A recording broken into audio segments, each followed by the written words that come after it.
hi there, ho there. Testing, 1, 2, testing, 1, 2, testing, 1, 2, 3. Hey there, hi there, ho there. This is RHJunior, RHJunior reality check coming to you live over the internet through a system of tubes known as the boob tube of YouTube, bringing you yet another broadcast at an irregular time and an irregular place from an irregular person. A little broadcast I like to call Spleen Squeezins.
I know people are really into Twitter. I don't know why.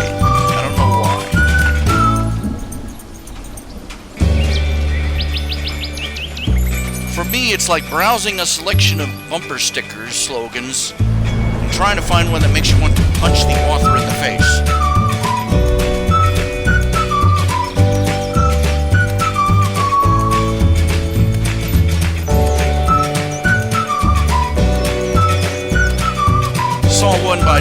Saw a post in my, I don't know why it was in my phone. I looked at there, I went to the Twitter homepage, I looked at, there's a post there by Dan Rather, of all people, talking about the president and integrity.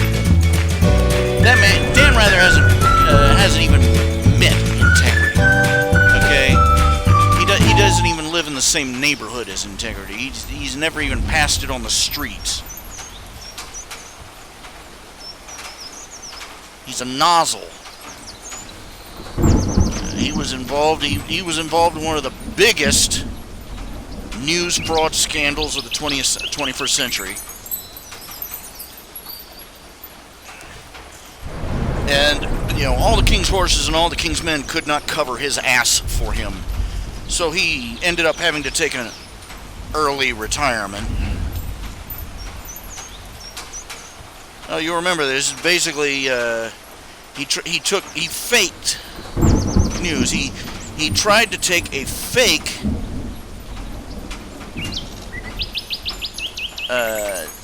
fake memo and pass it off as proof that President George W. Bush had been AWOL during his service in the military.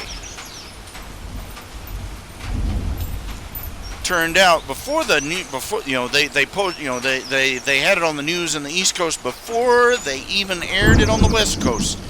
Somebody had already come, thanks to the internet, somebody had already come forward and debunked it. Pointed out that he was an expert in topography, and he put out that, first off, the font in this supposed memo didn't even exist back then. And second off, the layout was incorrect for a military internal memo, and you just go by the numbers. It was completely fake. And what's really sad is that they tried to pass off, oh, we didn't know this, we got it by fax.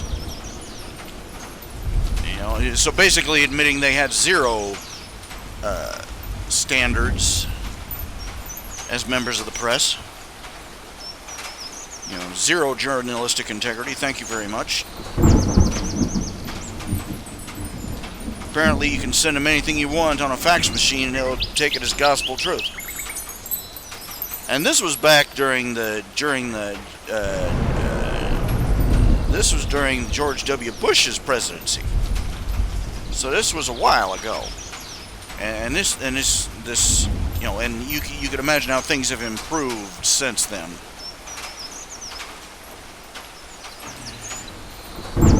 And this schmuck monkey coming out. Oh, we got issues with the journalist, with the integrity of the President Trump and his administration. Guy's a bald-faced liar himself. You know, I blocked him. I blocked Dan Rather. I don't want to see anything he has to say. You're just putting yourself in a soundbite. You're just putting yourself in an echo chamber, eliminating all dissenting. No, we've heard the dissenting voices. It's just we're not paying attention to them anymore because they're full of shit.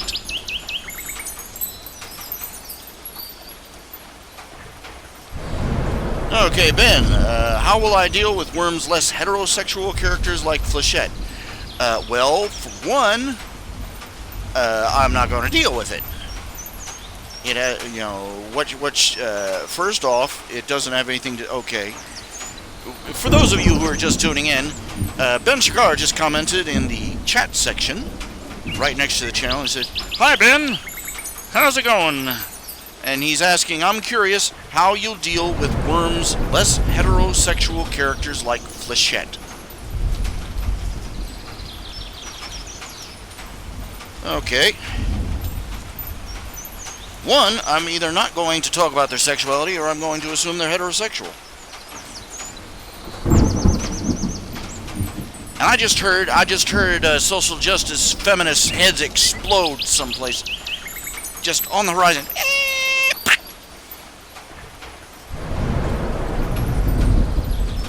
You're going to assume they're heteronormative. Yeah.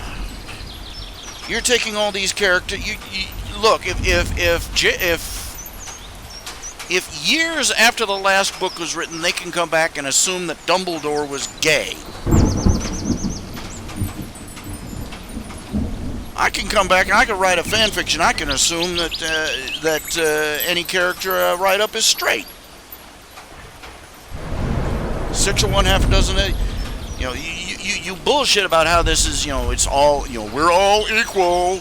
But the instant that the tables are turned, suddenly everybody starts crapping their pants about it. But no, I'm just, look.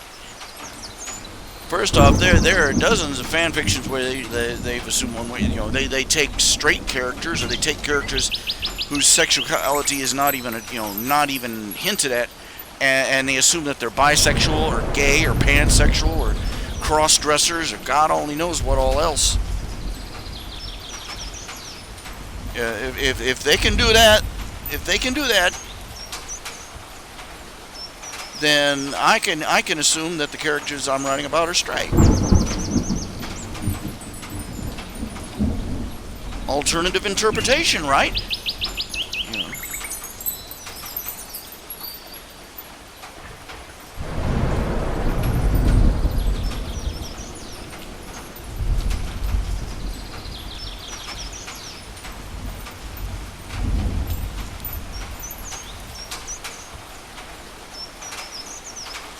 Yeah, of course they're going to get pissy.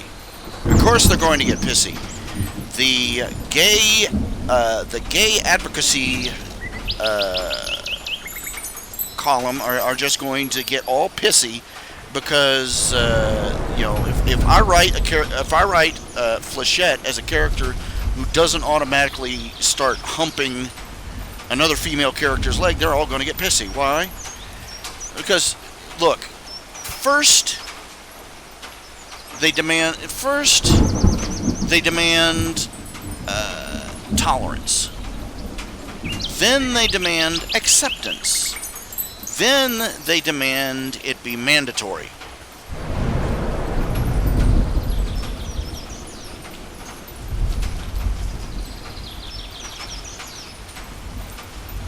That's the game as it's been played with every form of human moral deviancy you can imagine.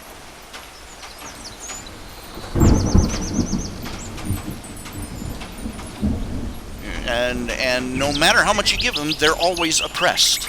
You'll notice that. No matter how many privileges they get, no matter how much society toots the horn for them, they're oppressed.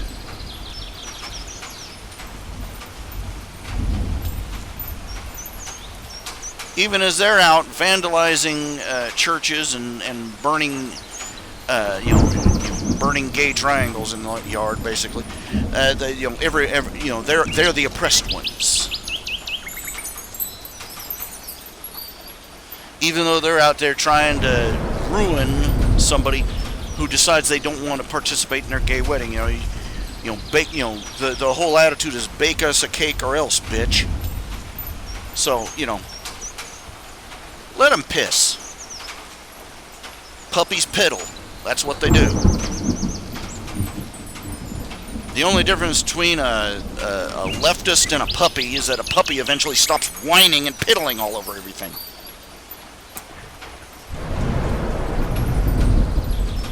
I have 148 subs? Well, that sounds wrong. Depends on what you mean. Depends on what community you mention it. I have 148 subs. Well, either you work for a Subway or you're a really kinky freak. But, okay, that was wrong. I'm admitting it was wrong. I'm saying it's wrong now, and I would like to apologize. I would like to apologize to myself in the past for having said that joke. But apparently I have 148 subscribers. Okay, I have 148 subscribers. Where are they all?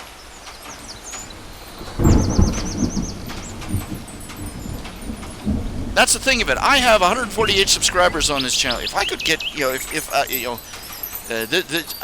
do have a PayPal button on my YouTube page. I don't think I've gotten a single donation from it, but it's there. I have 148 people who are subscribers, and I obviously have more people, let's assume that I have a few more people that are listeners. Let's assume a 10 to 1 ratio. I have about 15 people in channel that are, on average, maximum. 15 people, not all at the same time either. But I have 15 people who actually comment in the channel. I have 150, ballpark, who are subscribers. So let's assume a 10 to 1 ratio. I have like 1,500 listeners. You poor people. You poor, you must be so bored. Just how bored do you have to be to listen to me? How bored do you have to be to listen to some schmuck in Marietta, Ohio? Some fat, old, bearded, trashy trailer dwelling bozo you listening to it. Oh Lord. Yeah. Do I have a lawn problem? Yeah. I'm still waiting for the guy. They're supposed to show up on like the 2nd of June and mow. So it'll be solved one way or the other. There's really nothing else I can do. I don't know what I'm going to do. They are going to want over $100 a month to mow my yard. $120 a month. I don't have $60. I really don't have enough to spare. I have them once a month. But I'm gonna have to call them on Monday and tell them that okay, yeah, I need you to mow one time, just the one time, and I'll have to call them back each month to reach one mow, because that's all I can afford at the rates they charge. But they're the only people who will do it. And the sad thing is that the business I'm calling is not the ones that come out. They hire out to people around here. Do it for them. So yeah. Lawn problem? I got 99 problems.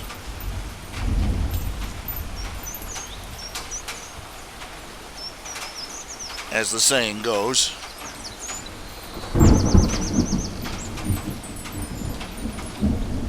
But, yeah, where was I? Talking about what they're going to do. Yeah, okay, yeah. I'm so tired. I'm so tired of I'm always on the hunt for a new fan fiction to read. I always am. And I find a new fan fiction, and the first thing, they must go into their own brains with an ice cream scoop. because apparently the mandatory password is slash fiction, because they apparently, in order to be a true fan fiction writer, the first thing that goes through your mind has to be, let's make some of these characters gay. That'll make it really cool. You know why they're doing it? It's because it's trendy. It's fashionable. Sodomy and homosexuality has become fashionable.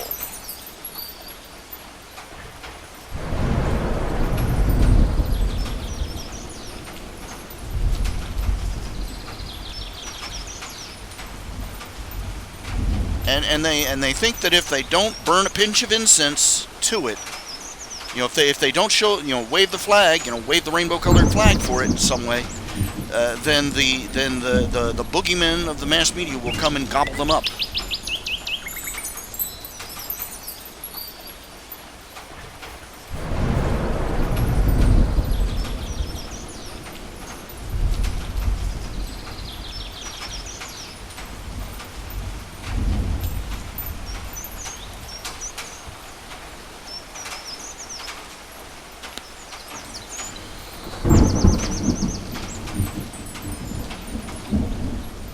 You're saying my fix are an oasis in a desert, that's sad when all you have to do to be an oasis is to just not make gay characters all over the place.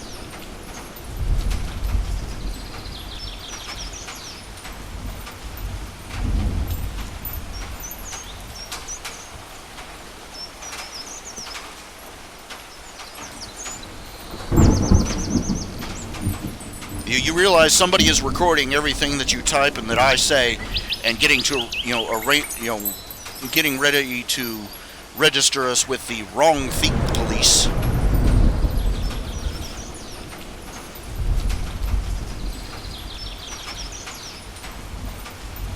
Our society, we live in a society where it's considered hate-mongering to say we don't approve of killing babies. How messed up does a society have to be where that is a controversial statement? It's wrong to kill babies. That's something that should rate right up there with the sun rises in the east and sets in the west, the sky is blue, the grass is green.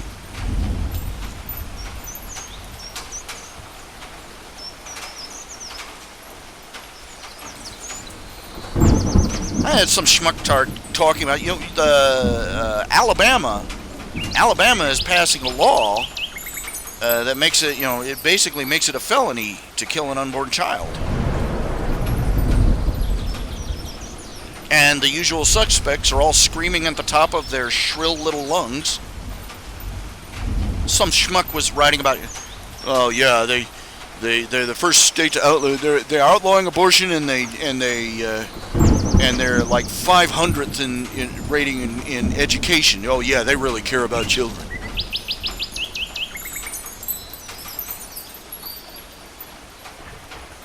This is their logic, This is their thinking. Calling it thinking is like calling a bowel movement thinking.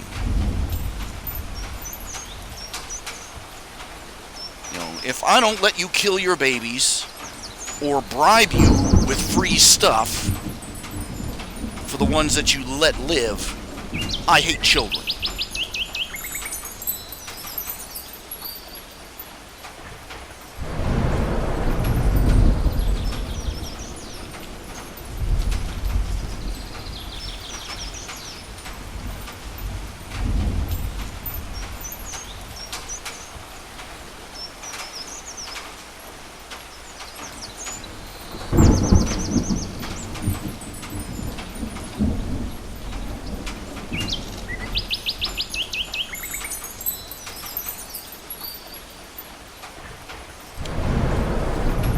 I should not have to bribe you to keep you from committing murder.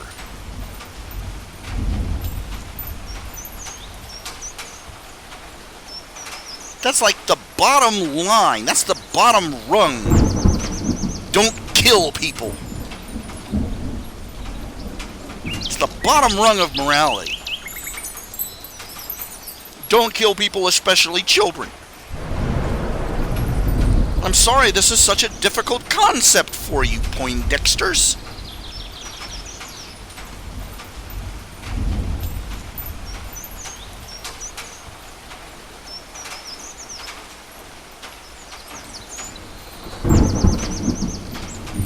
Well, you're not willing to help the mothers out. Bullshit. First off, this nation is awash in charitable organizations that have been holding their hands out to the needy and the unfortunate for hundreds of years.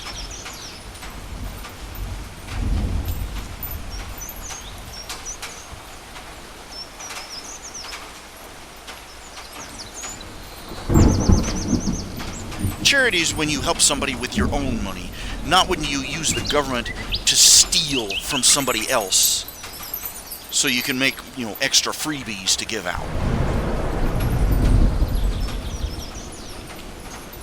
That bullshit about, you don't really care about children. Well, I want to stop you from killing one. I think that puts me one rung above you.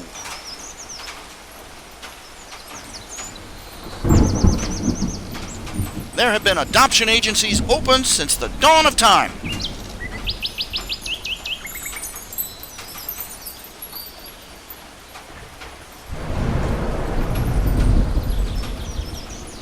There have been people lined up at adoption agencies wanting to adopt since the first one ever opened.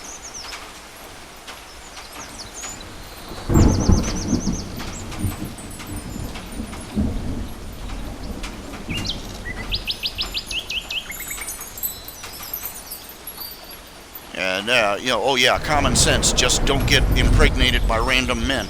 Well, that's too inconvenient. That's too hard. It means I have to do without my nookie. I have to do without my nookie.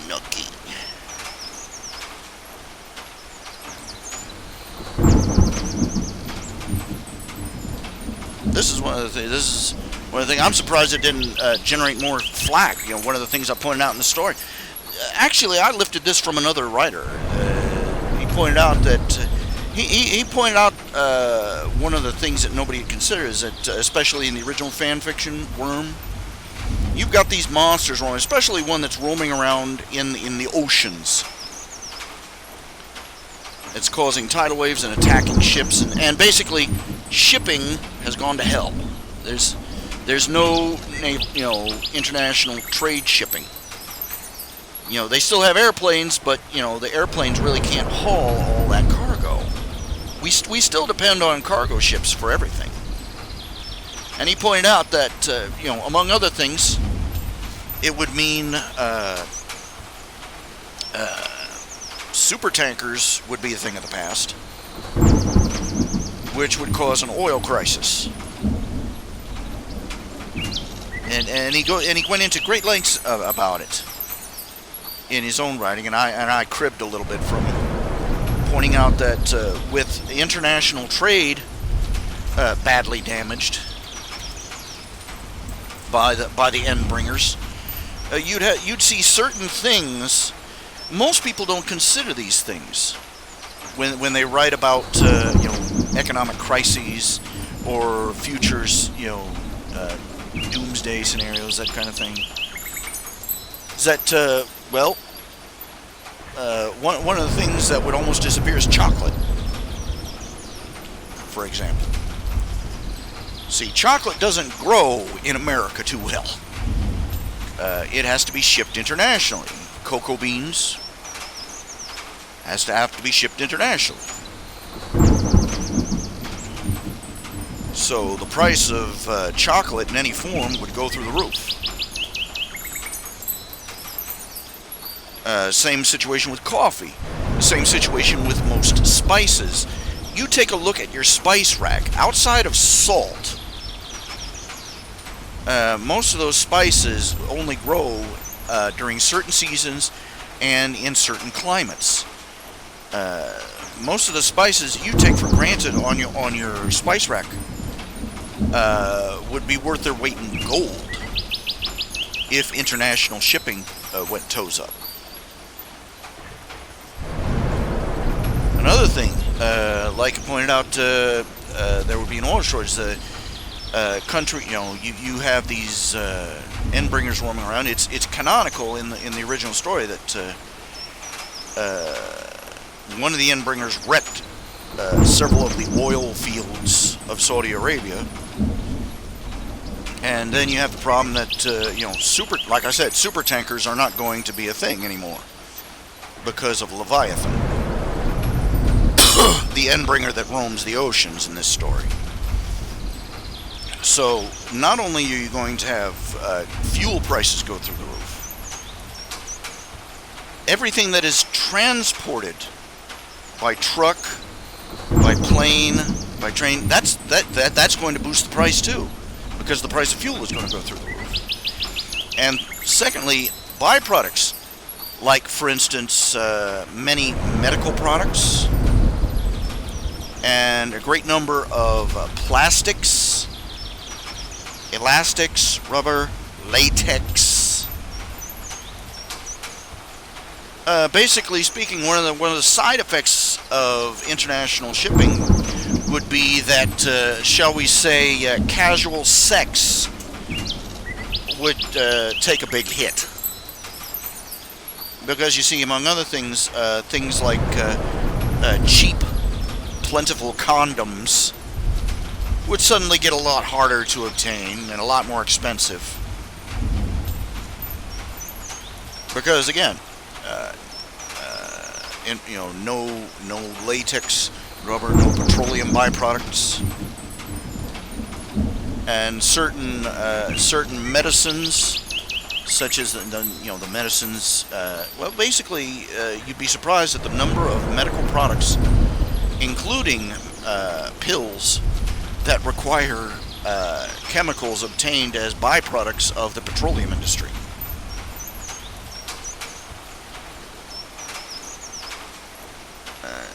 Basically, this one author pointed out that the sexual revolution would take a few turns back thanks to the sudden scarcity of cheap and easy prophylactics, cheap and easy birth control, and especially cheap and easy abortion.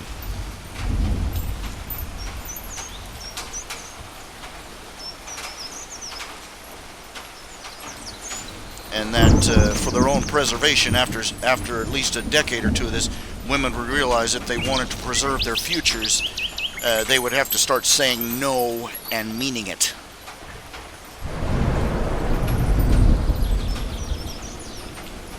I incorporated that into my story, and I'm still surprised that there aren't an entire swarm of toucan-haired shrieking magpies flocking around the story, screaming bloody murder in the comments.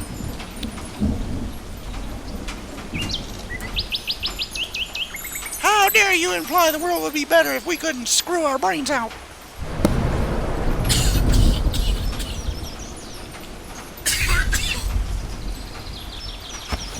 People are just stupid.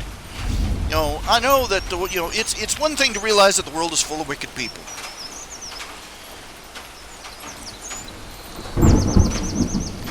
Then you realize that the world is full of stupid people is a more heartbreaking discovery. And the fact that the Venn diagram for the two, wicked and stupid, is almost a complete overlap.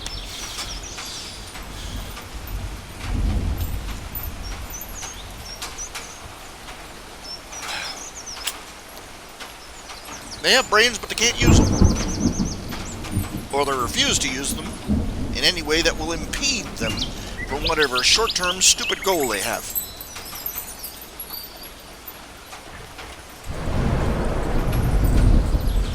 There's actually some political hack, female of course. She's coming out there saying that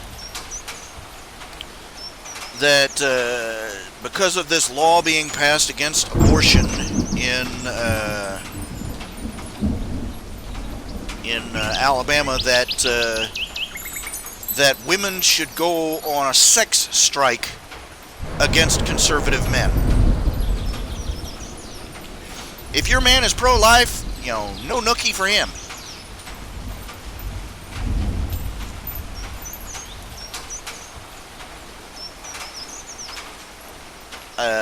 Her inability to grasp the irony of her recommendation could fill volumes. I swear it could. We want to urge all women to stop having sex. We urge all women to stop having sex out of wedlock. Well, thank you.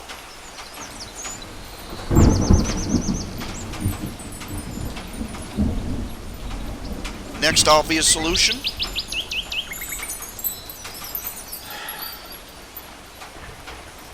It's an unbelievable world, I tell you.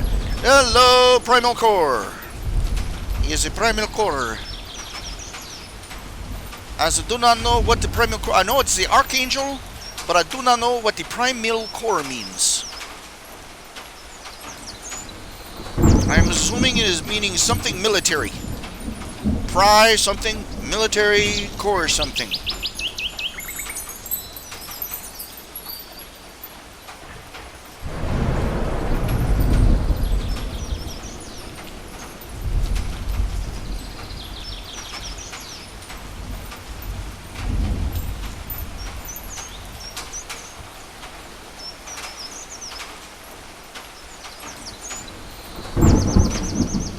Private military corporation.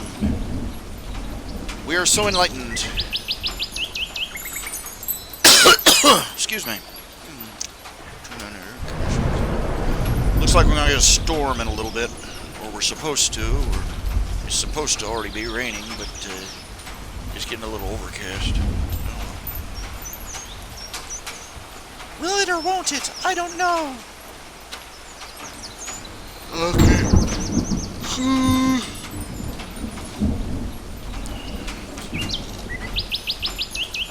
We've been talking about gay characters in fanfiction. What have you been doing? Alright. I don't know what to tell you, man. The live stream says the stream is healthy. I can only stuff it into the wires so fast,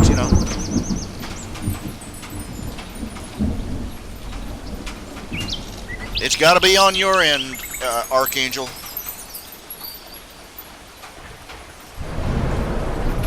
Try refreshing. We have four people watching. Yay! We got Ben Shakar. We got Archangel Primal Core. We've got 2 other people who aren't saying anything. Talk already. We have ways to make you talk. We have 5 people. Please say something. Type something into the chat room. We don't bite much. Alright, what can you say? Go out there, if there are any irate feminists out there, go out and tell your friends about how offensive and misogynist I am. Round them up to have them, bomb the channel and scream and yell and shout. I'm lonely. Okay. Well, there's not much I can do about it.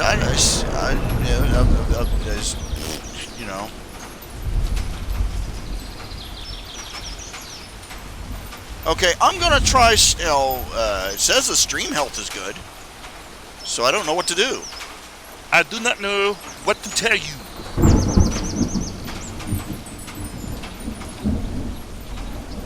I have no idea what to tell you.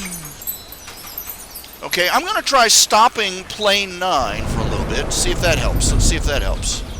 Ooh, sparkly. Give me a minute. I like this one. Star Wars. Da, da, da, da, da. Wrong tune. What do you get when you cross a frog with a comet? Star warts.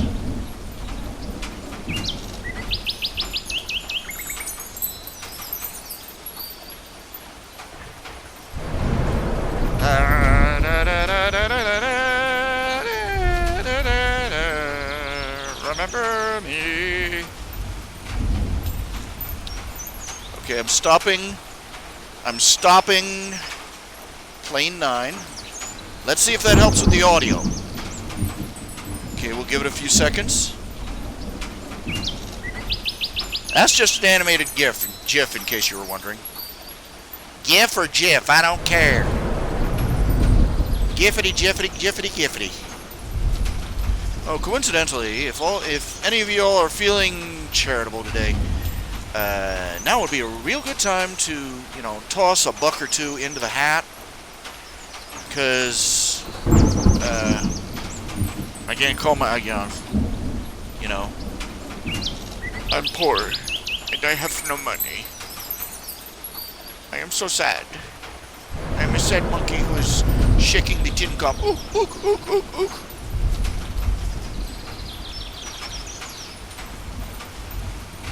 Okay, is it any better? Is the audio any better?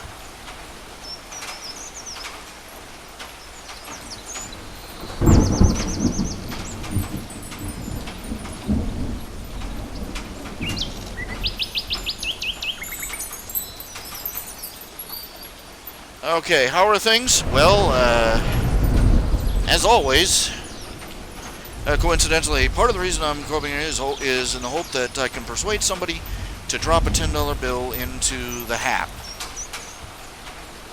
Because,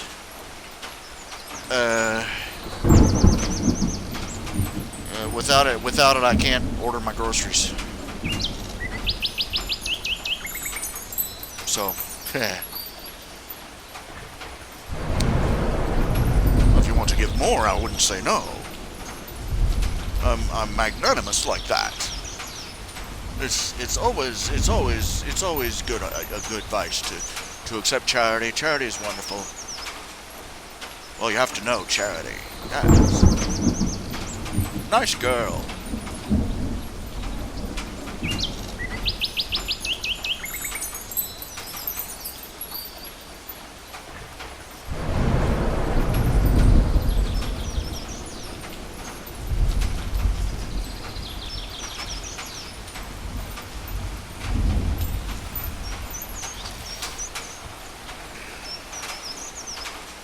Okay, the sound is working a little better.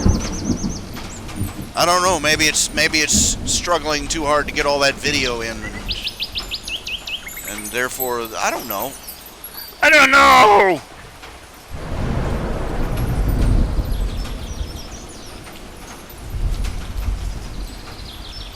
Oh, okay. It's going okay so far. Oh man, if it turns out that Plane 9 is messing with my sound output, I'm gonna be so unhappy. I like that program. It's so spiffy. It gets repetitive after a while. But, yeah. Okay. That's good. Alright. Applaud me and throw money. Yeah, okay. Let's see here. Try and work on a couple of comic strips or something. It's just dusty and... ugh. I got ickies all over there. Yuck. Alright, let's see here. Turn on the art program.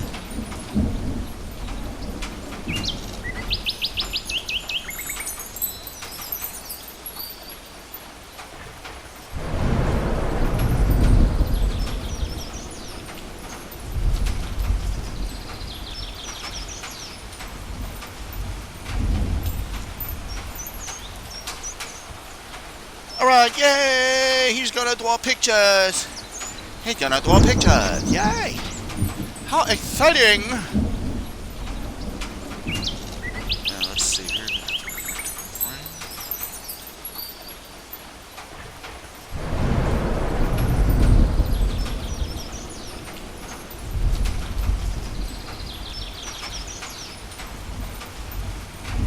That's not what I wanted to do. That's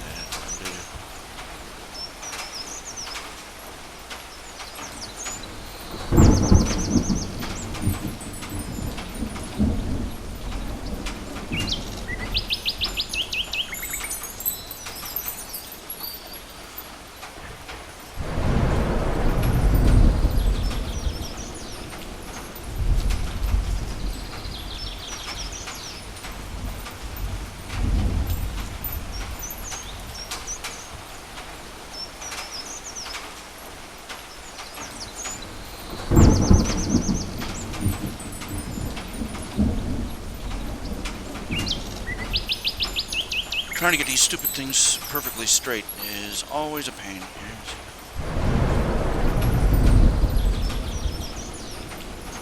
It's like the mouse moves in just a tiniest little nanometer after you click on it.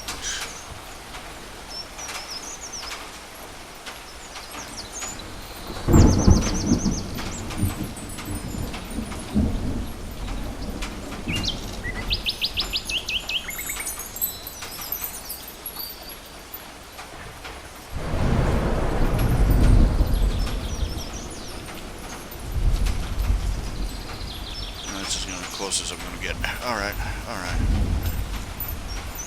I didn't want that. That'll do.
The reason I stop from time to time when I'm doing this is,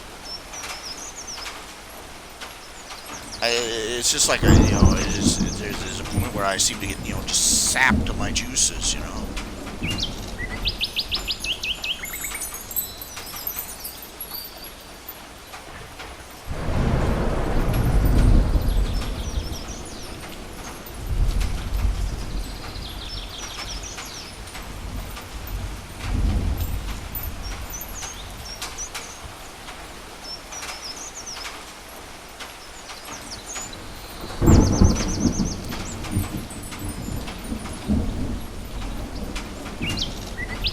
Oh, I can't stand to do this a second more, and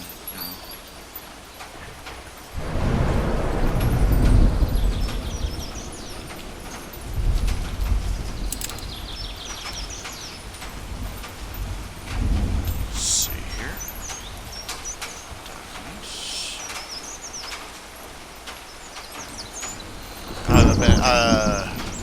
For those who are wondering, I've been posting images on my Patreon page.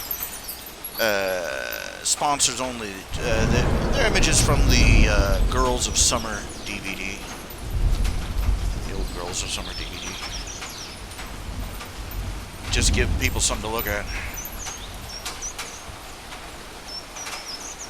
I'm hoping that if I get a reputation for putting lots of tasty cheesecake up on the Patreon page, I'll get more patrons. Even a bunch of $1 ones, $1 patrons would be excellent. That'd be excellent. I would rather have lots and lots and lots and lots and lots of people that occasionally drop a nickel in, than to have just a few dozen people who are doing all the doing. I don't like that. I don't like the fact that don't expect me to explain it. It's just that one makes you feel like you're a success, the other makes you feel like a charity case.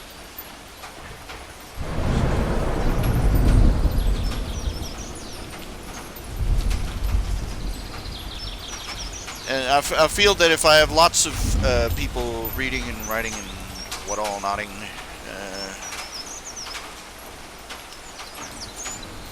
1,200. Let's see here. 1,029 comic strips.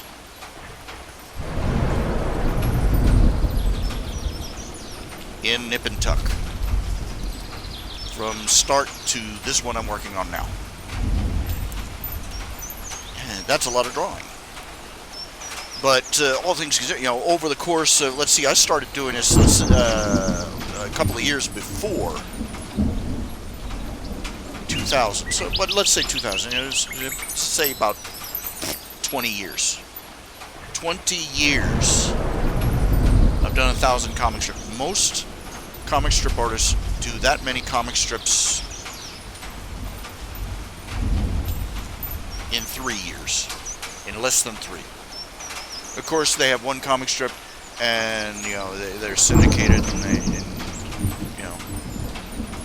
but even adding all the ones up that I've done, all the different strips I've done. Well, I've done 7 or 8 different. I've done let's see, Nip and Tuck, Goblin Hollow, and Under the Lemon Tree, which two are basically the same strip. Camp Calamine, Tally-Ho,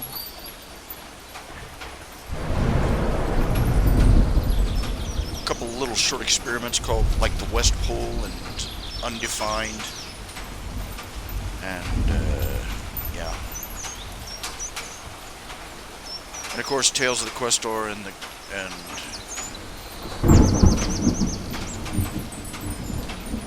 Quentin Space Ranger.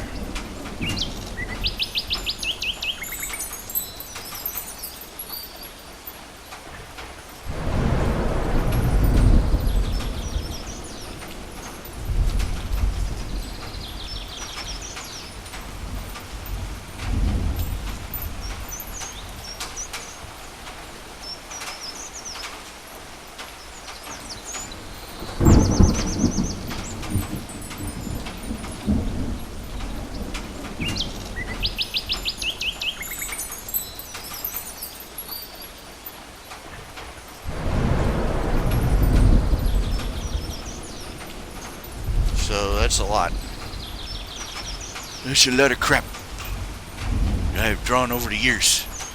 And that's not taking in all the commissions and side stuff and, blah, blah, blah, blah, blah, blah.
I sort of got to let my brain stew for a little bit.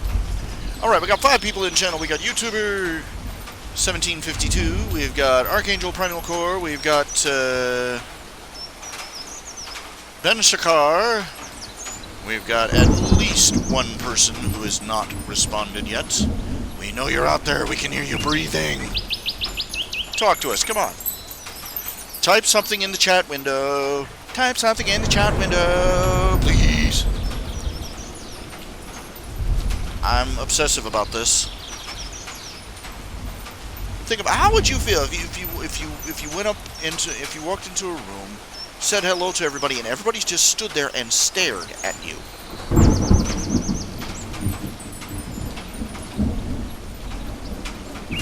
Hello, Lord Aurelia.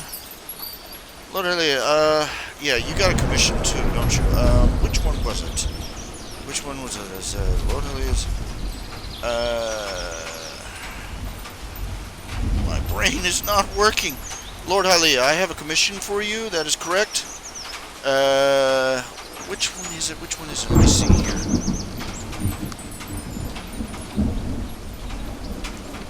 Gotta dig it up to find out. Try and remember. My brain is not working.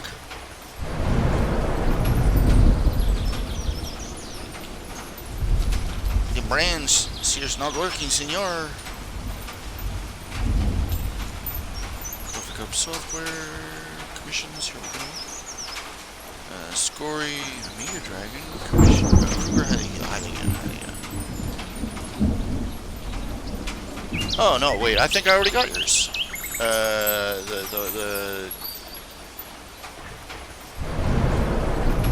This one here, right? Well, it might help if I switched it over so you can see it.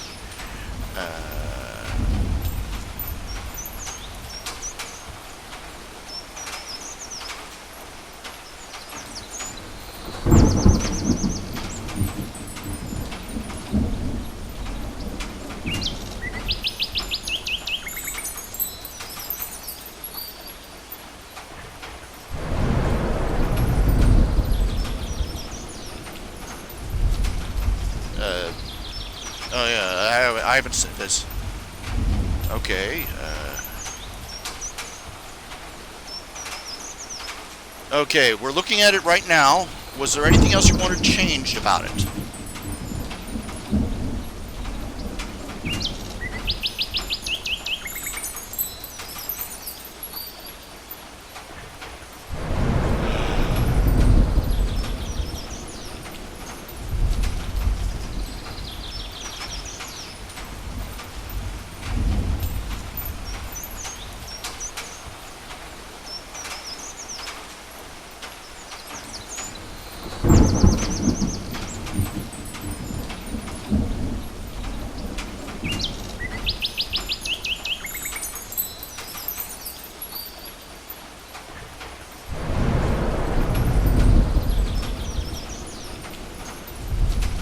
I'm sending what I have already, anyway, just sending that.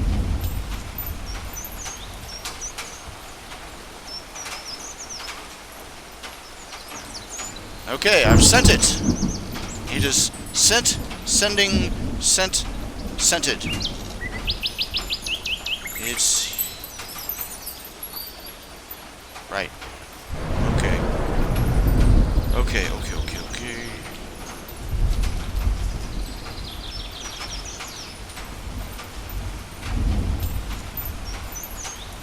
Okay, and my brain just stopped.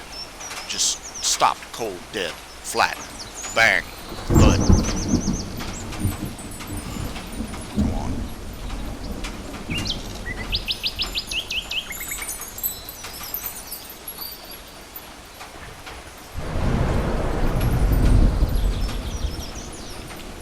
I don't know. I just don't know.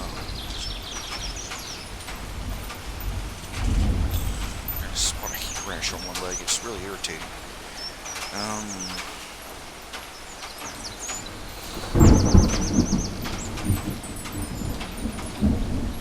Okay, let's see.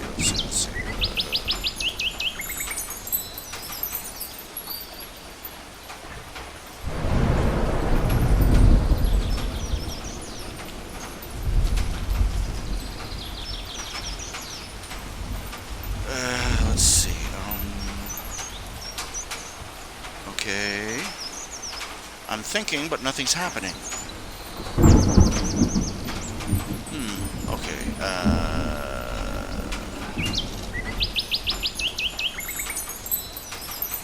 Hello, Rentu of the Shadows. Welcome aboard. It speaks. Okay, we got 7 people in here. Let's see. Rentu of the Shadows, Lord Halia, YouTuber. This thing doesn't list the names in channel. That's annoying. Archangel, Primal Core, and Benchakar. Those are all the names that are showing. Will we ever get new pieces for Goblin Hollow? I don't know. I don't know. But right now, what I have managed to do is I have managed to swamp myself. And I'm trying to make some rational decisions on prioritizing. In other words, I got a lot of crap to do, and I'm trying to decide what to do first. And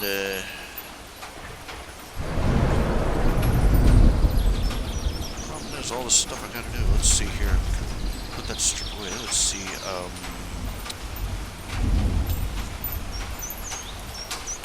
me see here.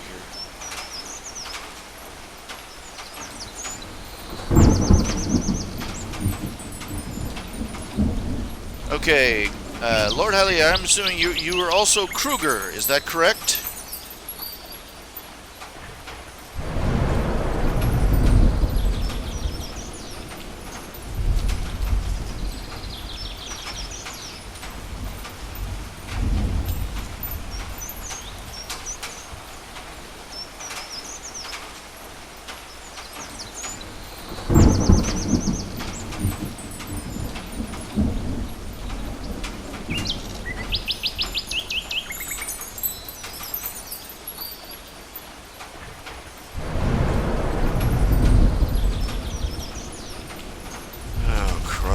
I have so many commissions that I owe you.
See here.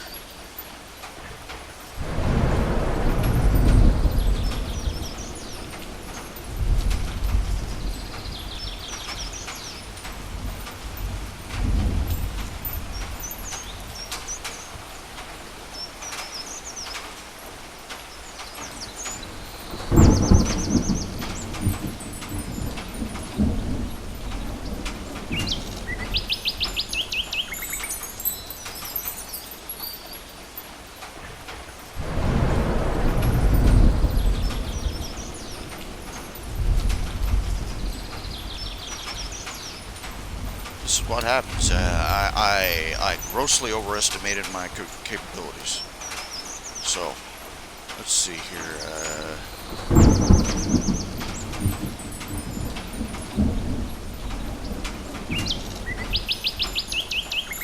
Bloody extra. I really should have put a modifier in there. A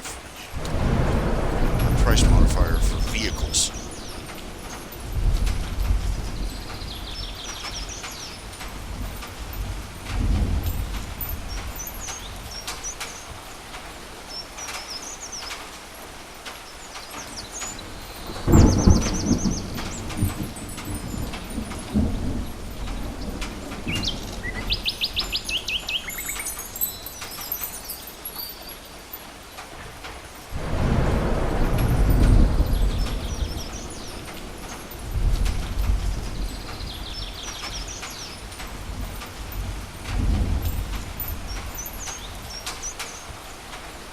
You know, you look at the way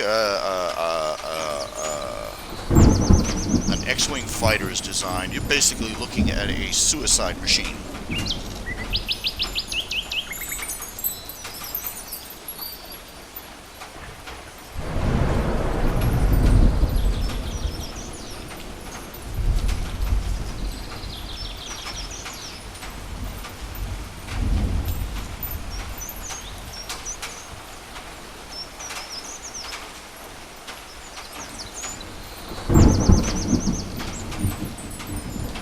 Tiny little glass cockpit.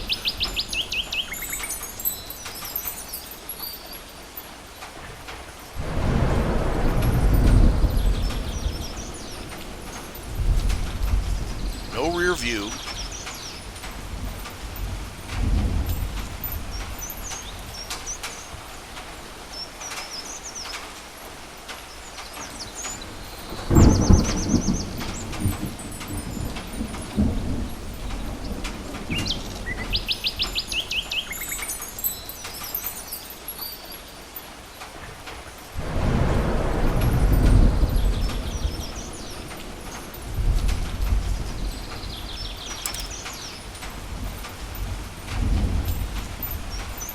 The flight suit. They should have a complete enclosed flight suit. It should be a space suit, frankly. Because all it takes is one of those tiny little windows getting cracked. Boom! There goes the air along with your eyeballs. Dead instantly.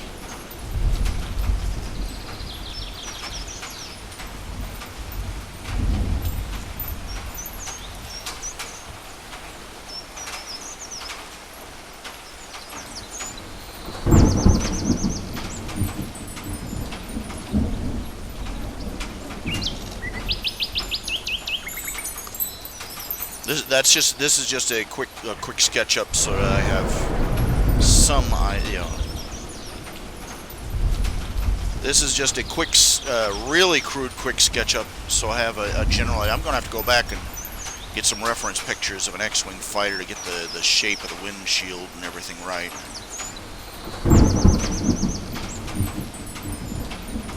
Because I know this ain't right. I know it ain't.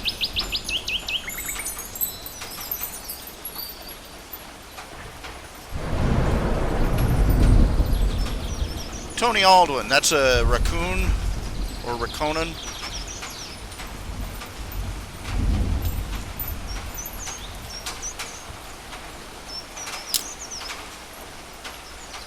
Save as. This is basically a place marker.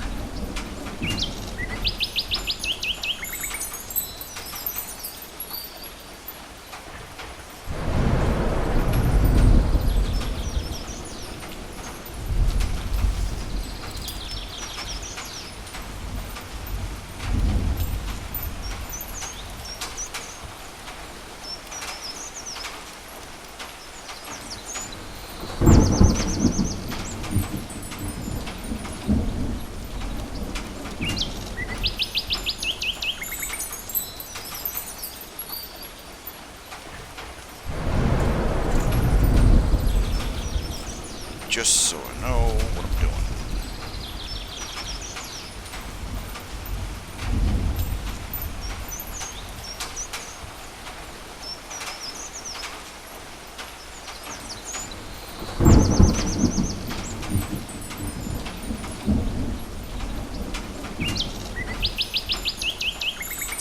It's really crude, I know.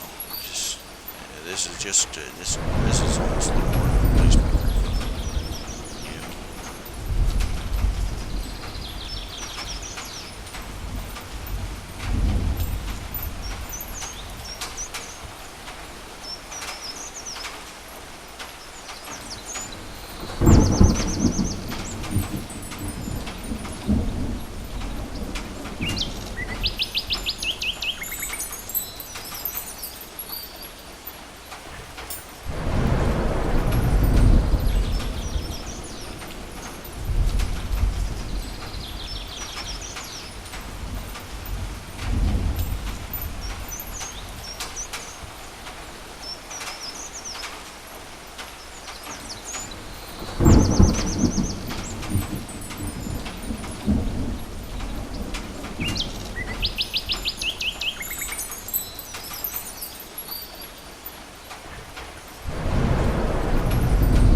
feel so old.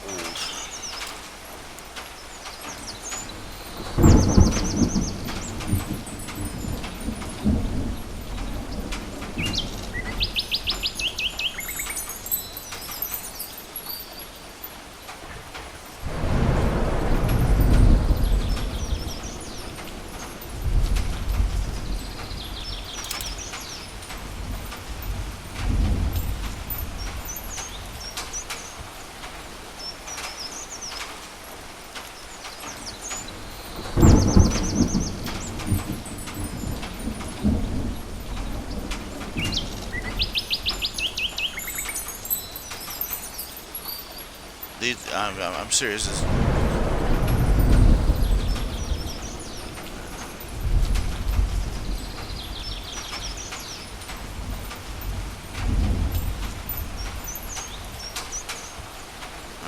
I'm just running through these, doing some just really quick thumbnails. Already did the Starfighter.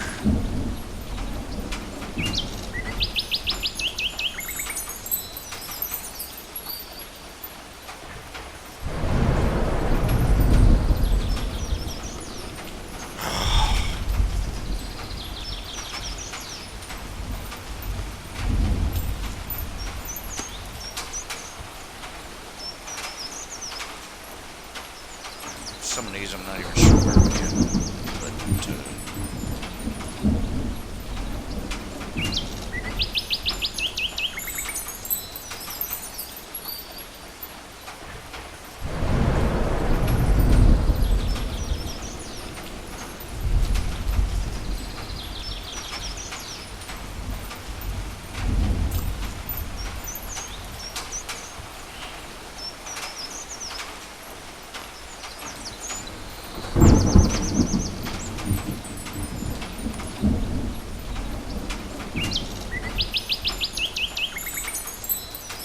many of these.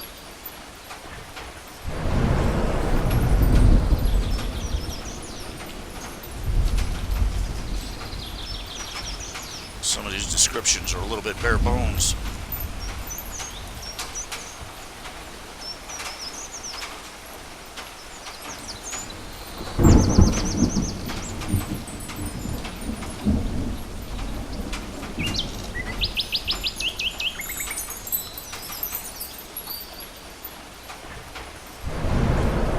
Given me a list. Okay, I'm looking. I realize that how many of these, you've got. Okay, for instance, you got Isha and Alphalos. The Jedi Alphalos and Isha prepare to face off against an enemy.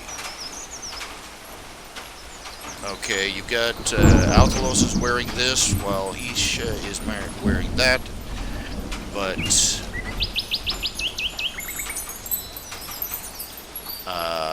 I'm not seeing any.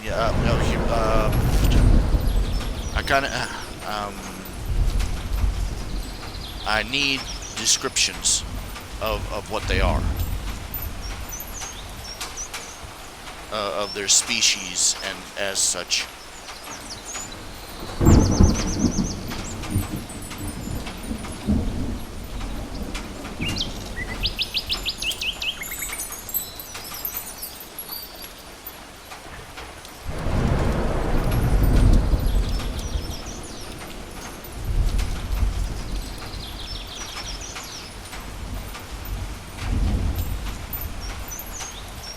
Yeah, it's nice to know that she's a Jedi, and I can probably fudge that by having her waving a lightsaber, but what is she? I never realized. I'm sorry. This is my fault. This is my fault. I should have been asking you this information ages ago.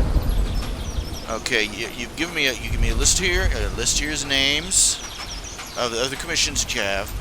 But I need descriptions of what they look like, things like hair color, and and species if they're furry, and so on and so forth.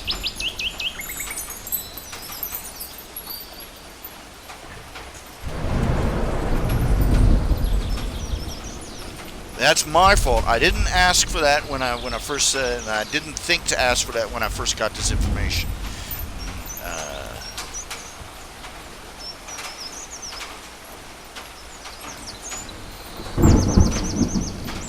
I'm sending back the email you sent me, and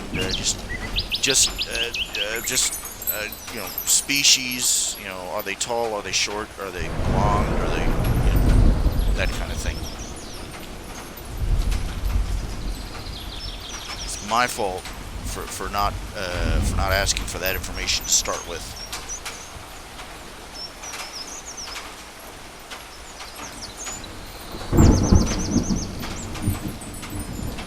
Okay, they're all from earlier commissions, but still, I would really appreciate it if I sent the email, if you could just write down quick physical descriptions of them.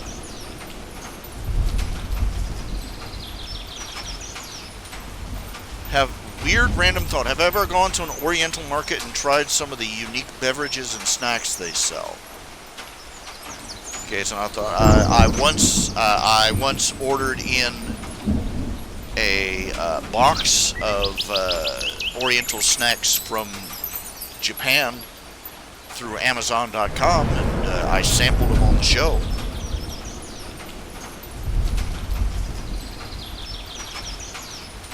Very few sweet ones, and most of them were remarkably bland. I'll say that much.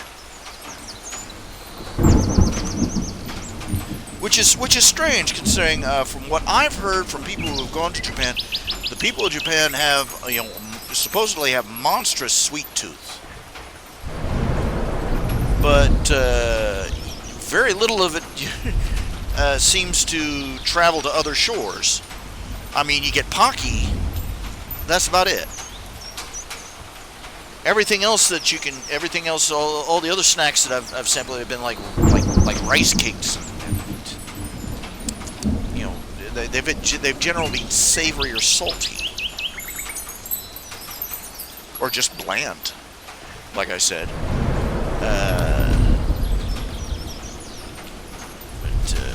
Supposedly they go bonkers for sweets there, and I'm like, I don't know. I've never seen them. I've got a monster sweet tooth of my own. I didn't swell up to my current size by living on veggies. You know what I'm saying? So, but I've sampled Chinese food, at a Chinese restaurant. But even I know the stuff they serve at a Chinese buffet is not what you call authentic cuisine. Of course, how authentic is authentic,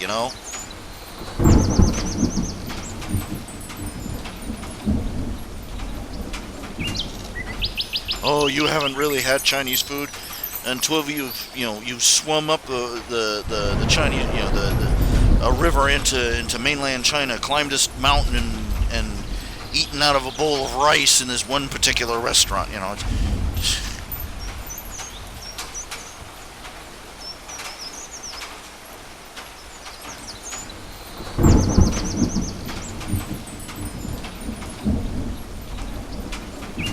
You haven't had real Chinese food until you've been served it by a little old blind Chinese lady in the middle of Hong Kong. Come on.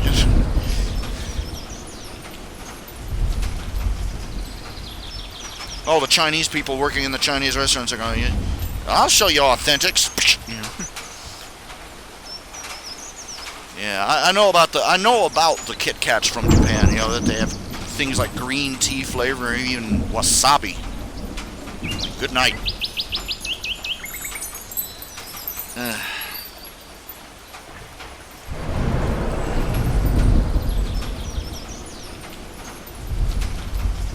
Yes, I know they're from earlier commissions, but I really would appreciate it, Holly, if you would. I sent you back to me. If you would send it back to me with descriptions of each of the commissions.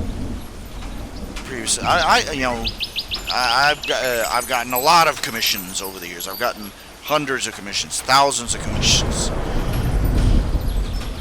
You'd think I'd have more money. You'd think I'd be richer, but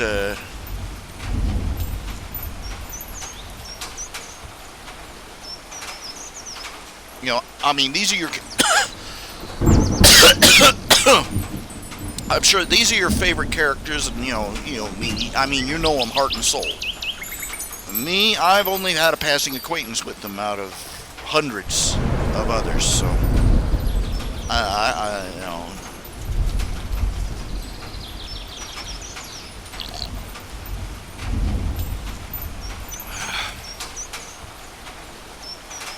I've only got one qualification on what is authentic or not. Is it tasty?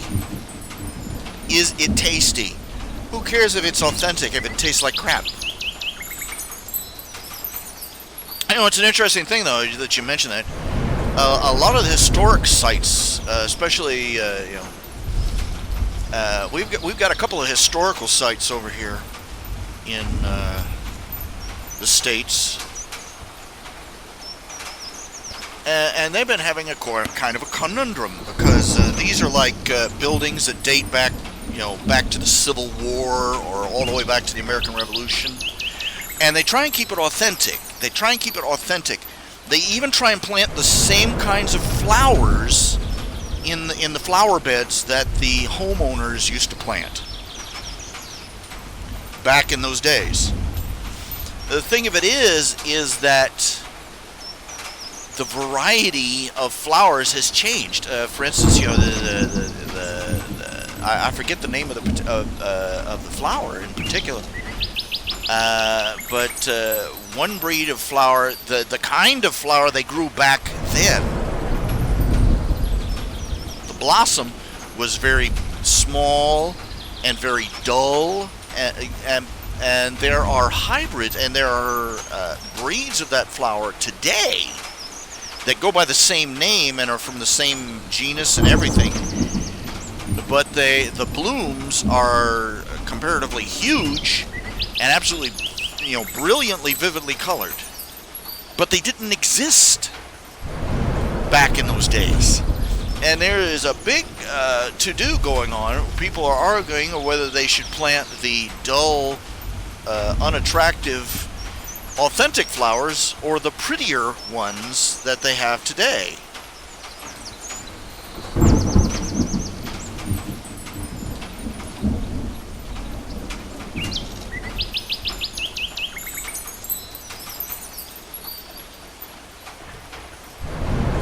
I just rebounded it to you, Lord Holly. Just what I did is, where's the email here? Where's the email?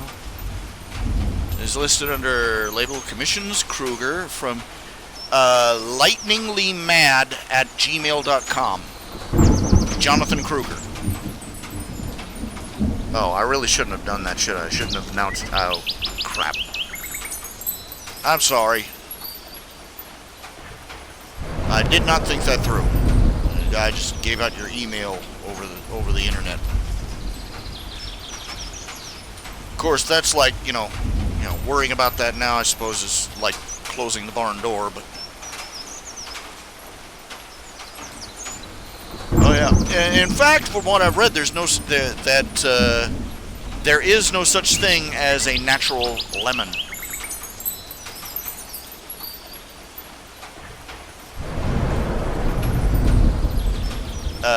A lemon is actually a hybrid of a particular type of orange.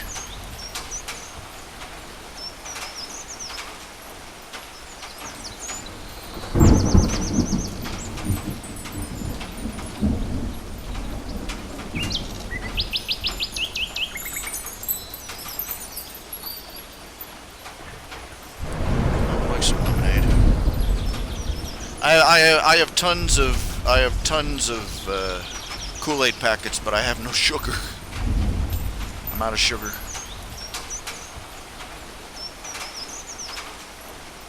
That's what I said. The reason,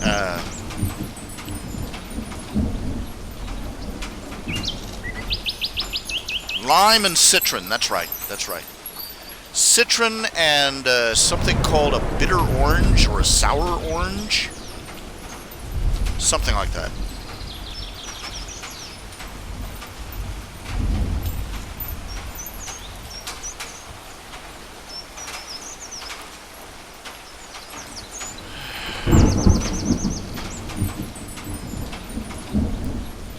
the last, yeah, the last thing I need is sugar, because there's a list of other things that I need to get to. It's called a grocery list.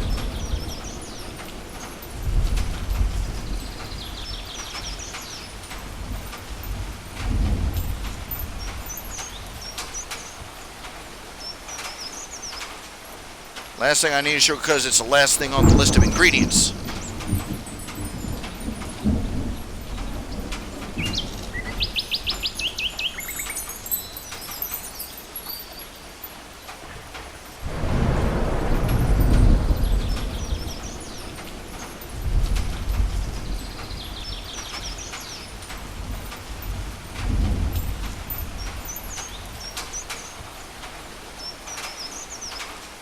Yeah. Oh yeah. The citron, yeah. It crossbreeds with just about everything. We're going to be kink shaming the slutty fruit. It's a slutty fruit. It just pollinates with everything. The shame. The shame.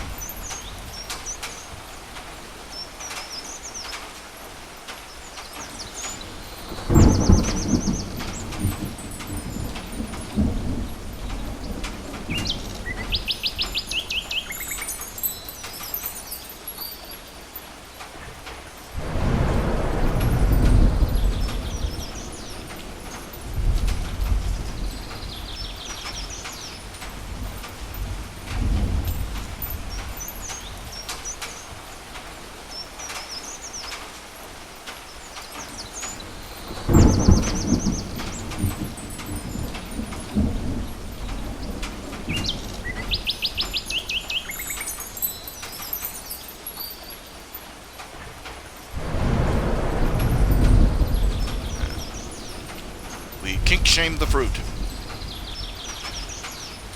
We're not normal people here. Were you expecting normal? So sorry to disappoint you.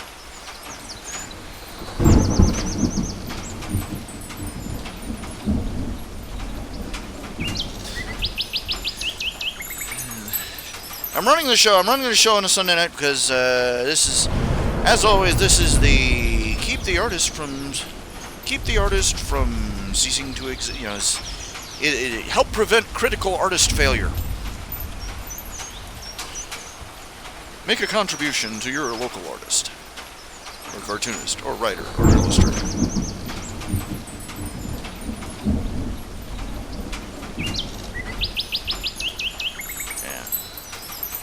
I'm trying to raise $10 so I can get my groceries delivered.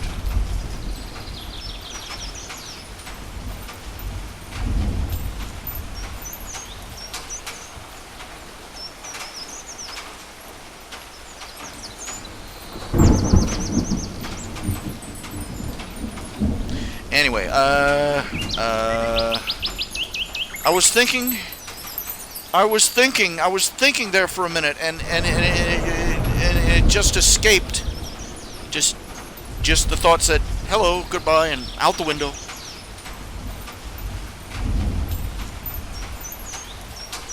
It was tragic. It got away.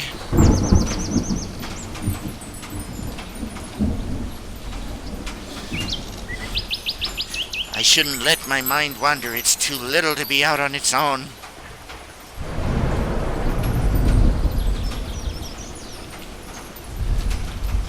Let's talk about another topic. Let's talk about I don't know, animal testing.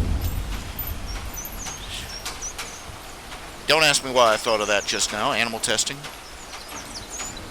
I'm kind of opposed to it. I'll admit I'm somewhat opposed to it. I mean, it's cruel. I mean, they get all nervous and can't get the answers right, and they just can't hold the pencil in their little paws. Thank you, Lord Aliyah. Thank you very much. I thank you. My grocery delivery guy thanks you. You really greet you.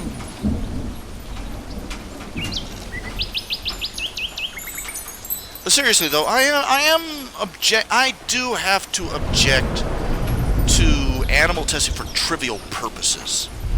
It's one thing when they're testing things like medicine.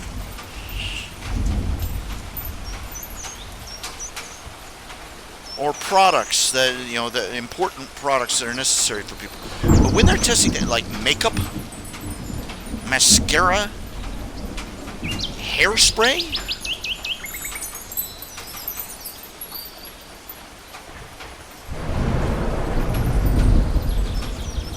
come on, that ain't worth, that ain't right. And some of the methods they use to experiment on animals, as part of the scientific process, just you question what they're supposedly trying to learn.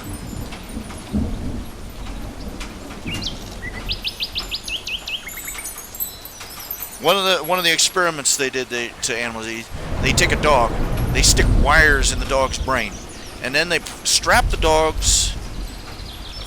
They put the dog in a box, a glass box, basically a hot box. Strap its front legs to a pole so it can't run away, and then put it on a treadmill. And then they run it until the dog dies. As they raise the temperature inside. They discover they make the incredible discovery that running in desert heat kills something.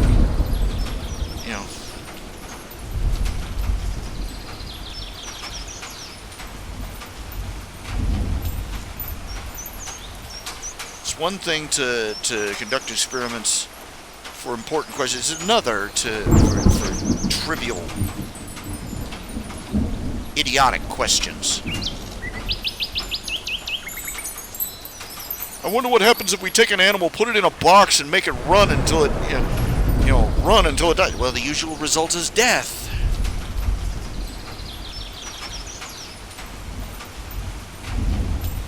I wonder what happens when we take a rat and feed it 10 times its body weight in NutraSweet. I could take a few guesses.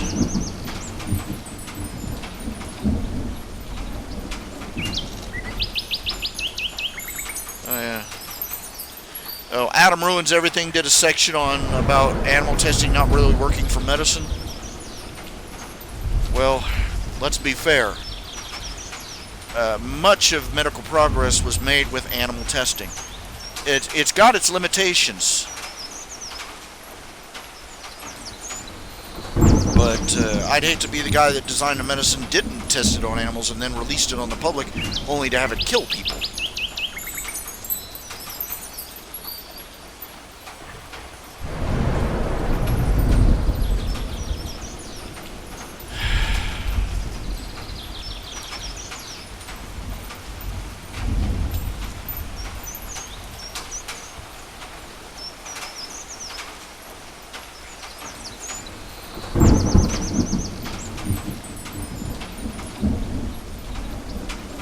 So, devil's in the details,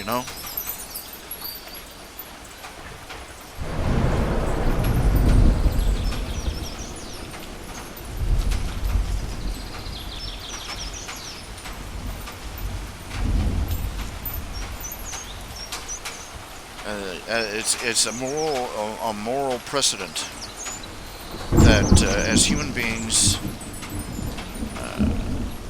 our responsibility is that the animals under our control and in our care can at least rely on us for a quick, merciful death.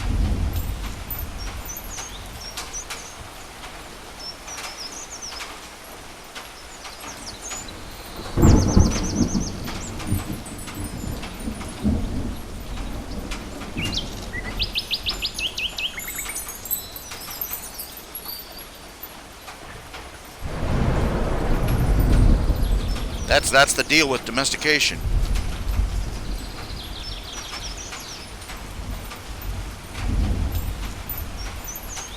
They provide us with wool and meat and milk and eggs and all that. In trade, we promise to keep them protected from predators and disease and the elements that we, that they have, that they are well fed, that they are protected, that they are cared for, that they have a peaceful, safe life, and a quick and merciful death.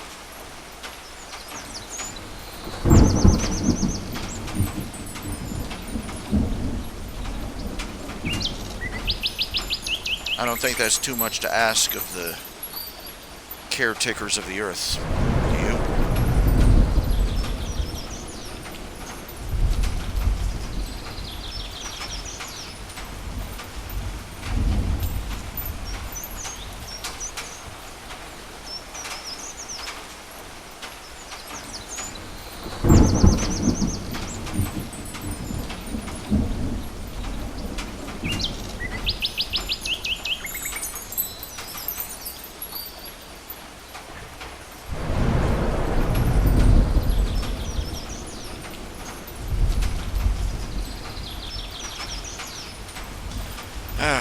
Now, let's see here. Holly, did you get the email that I sent back?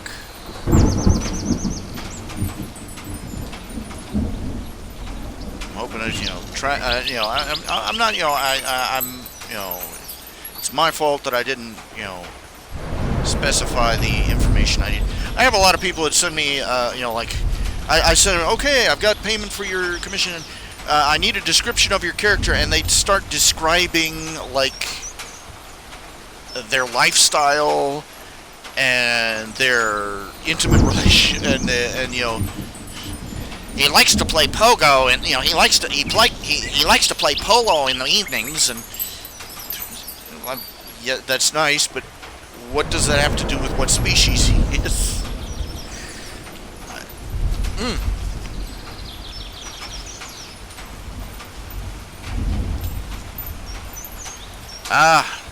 The new Batwoman review bombed.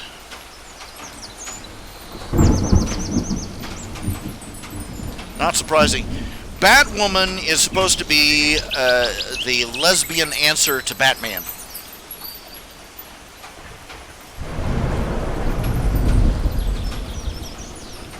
Why are we surprised that it bombed?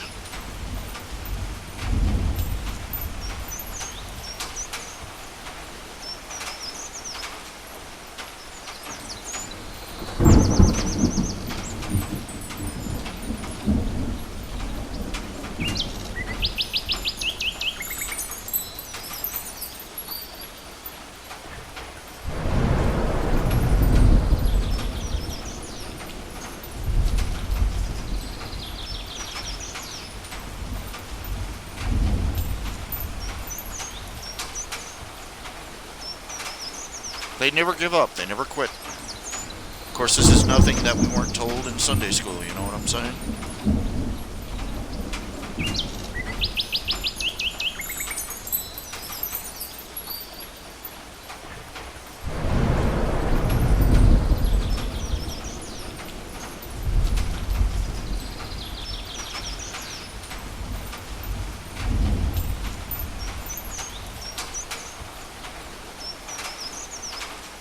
Okay, thank you. And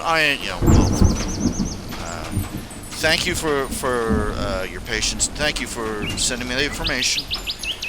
And, yeah.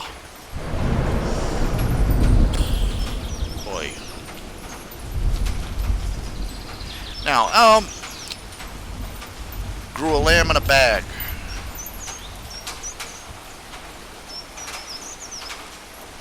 That sounds like a really disgusting European meal. Lamb in a bag, mate.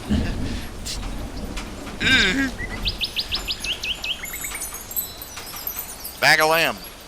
It's shake and bake, and I helped. Yeah. I have no idea where I was going with that, and it just ran off with me, and I was along for the ride. So.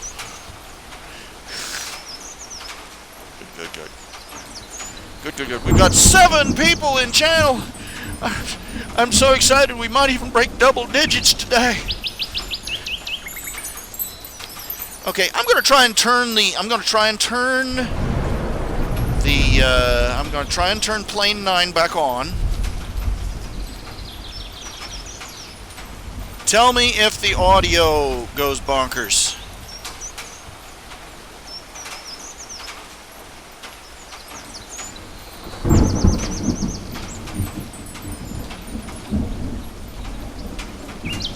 Yuck. Okay, that thing about growing a lamb in a bag to see if an external womb, an artificial womb was feasible. Yeah, they've been trying to produce that. They've been trying to create that for ages.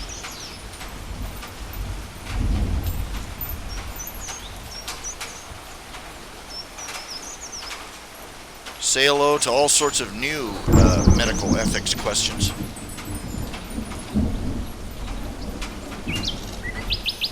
Oh, they're going more woke after the end game. This doesn't surprise me in the least.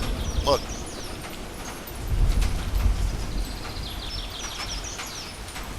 You know, up until this point, the Marvel movie, the Marvel Cinematic Universe has been based off the classic characters. Well, except for Spider-Man, they buggered that one all up. But the rest, you know, they had to base on classic characters and their classic stories.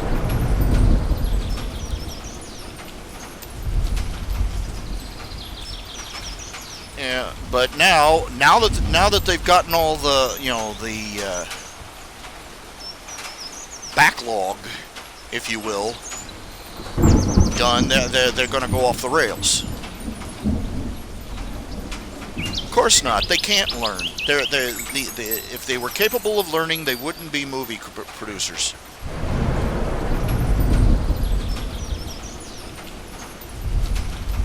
Now, how many of you have ever heard of iRobot? Now, I have read the original script.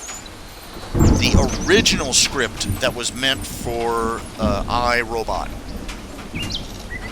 I kid you not, it would have surpassed Star Wars. It would have. It was mammoth. It was epic. It was sweeping.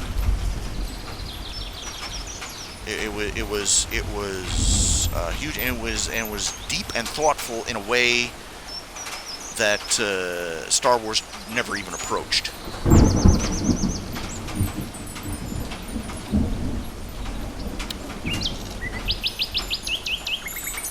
It used the original. It used Asimov's original stories, short stories, to build a narrative about the history of you know the future history of robotics. And I read it. You can get it somewhere. I don't know where you'd find it. It's the original script, and.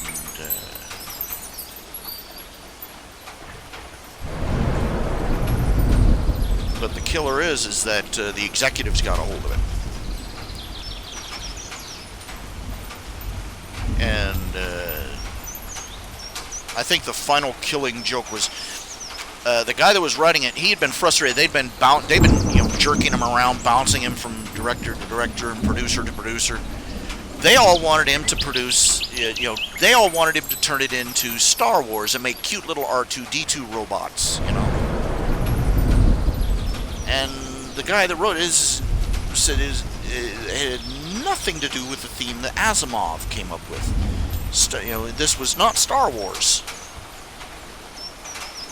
And he said it was a breaking point. They gave him to one executive. He went in to speak to the guy, and he realized the guy was just nodding along like a stupid bobble-headed bird. And so he started describing a scene in the play that did not exist. And the guy was, oh yeah, that's real important, that's real pivotal, and blah blah. And the guy who wrote the script, he just lost it. He says, "You moron! What kind of moron gets put in charge of a multi-million-dollar movie project and doesn't even read the script?" And he just ripped the guy a new one for 5 minutes. And he said that was about the end of that was the death knell of the movie. And so the script basically is languished in limbo forever. They finally printed it. It's in book form. I have no idea where you'd find it. But iRobot. And of course, the movie they came out with recently with Will Smith had nothing to do with it. So just take that to the cleaners, The movie had nothing to do with the original script. It had nothing to do with Asimov either. It had nothing to do with the original stories. They just bought it. They just bought the title so they could use it in the movie. In fact, the script they used for the movie was actually another B. It was another chicken flick they were wanting to make. And they bought the title. They bought the rights to the title, so that they could stick it on this turkey of a movie and try and make it fly. Well, not recently. Same old song and dance, Hollywood is run by such howling idiots, you wonder that it even keeps moving.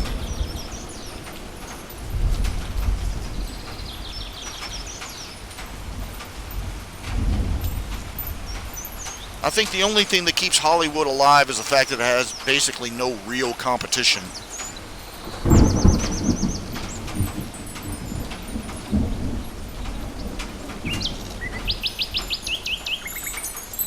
Yeah. Okay, apparently the audio died, so apparently Plane 9, the stuff that's producing all these shiny effects, is causing problems for the feed, so we'll turn it off.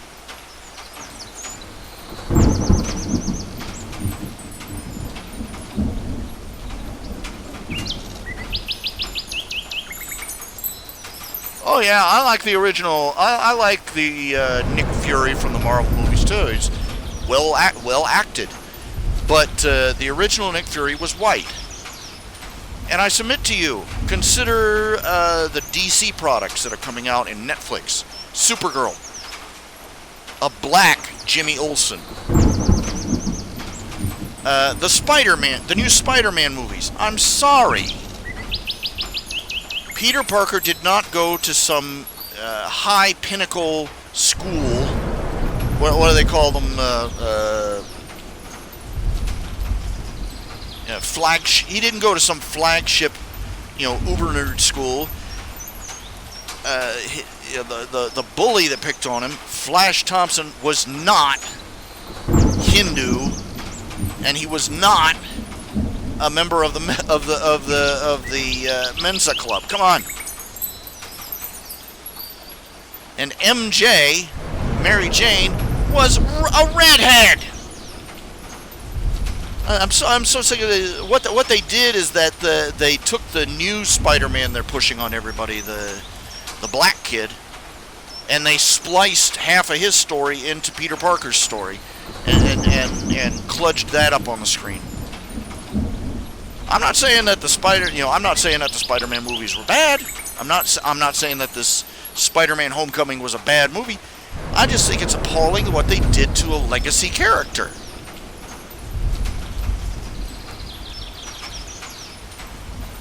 They butt-raped it for political correctness points.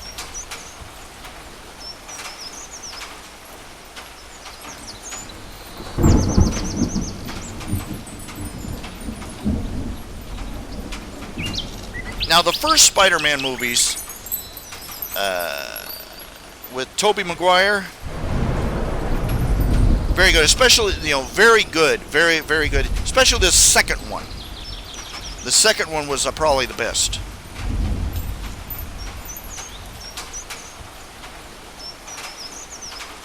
They had shortcomings, but they were fairly good.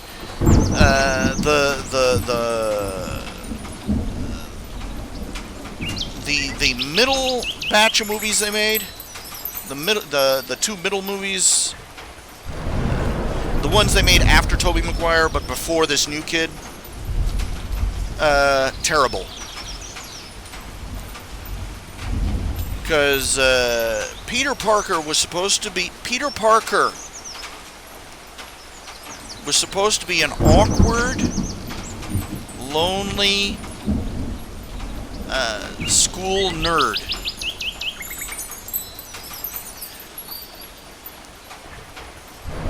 The Peter Parker they created for that movie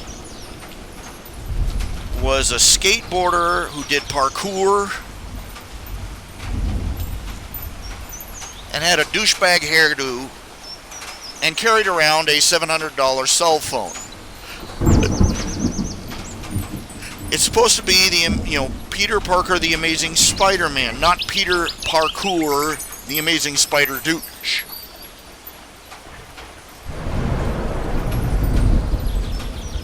This new kid, no fleas on him as an actor, But the character he's playing is not Spider-Man.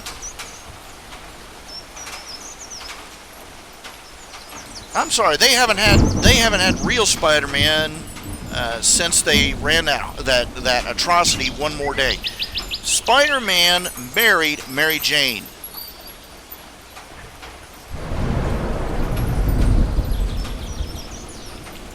I'll say this much, this is why Stan Lee was my hero, because he had, Stan Lee created Spider-Man, and even at the end of his life, he still retained control of the Sunday comic strip where Spider-Man appeared. You see, he no longer controlled the comics or the movies or anything else, but he had control of the Sunday comic. And he decreed, screw One More Day. In his comic, Peter Parker and Mary Jane were still happily married. So there. Stan Lee, wherever you are the wind beneath my wings.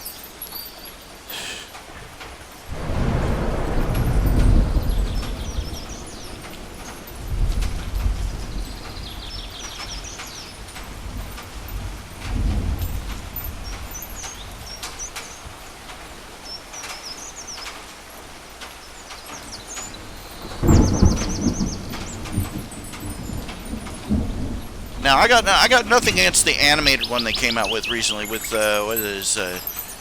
Spider-Man Into the Spider-Verse, because it was made clear right from the start that this was an alternate universe Spider-Man. They weren't trying to say, oh no, you don't remember Spider-Man. Spider-Man was always a 16-year-old black kid.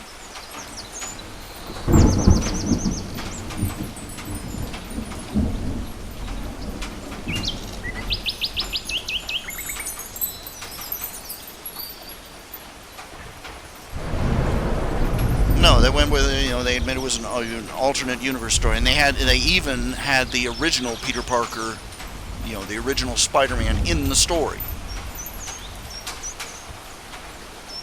They did their own thing, but they respected the tradition at the same time. And I'm like, that's more than anybody else has done.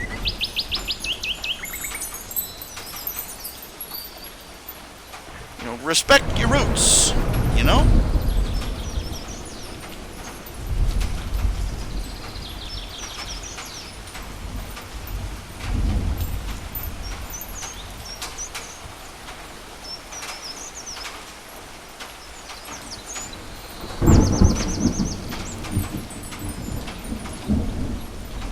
It's the problem with Hollywood. As one guy put it, this was a writer talking about editors. So once they pee in it, they like the flavor better, so they buy it. You got, for every actual genuine creative person in the movie or comic book, there's somebody who actually, respects the art. For every genuinely creative person, you have a dozen executive meddlers. And the problem is these people are executives, and they think because they're executives in a creative field, they believe that they're artists too. They couldn't even color a coloring book and stay in the lines, but they think that they're an artist. And so they got, whatever project they get a hold of, they got to stick their oar in.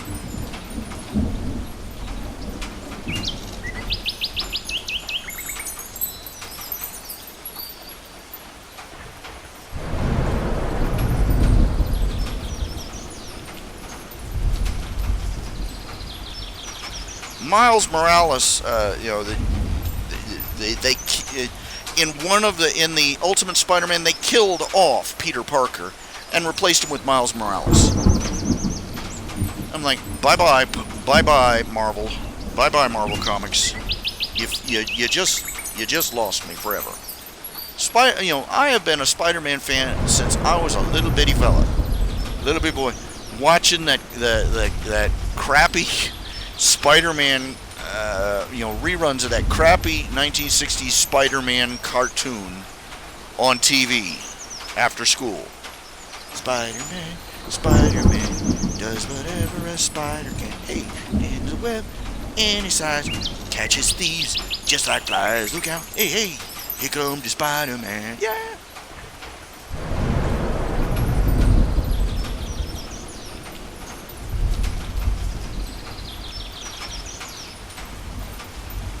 Oh yeah, I remember that. I remember that. I mean,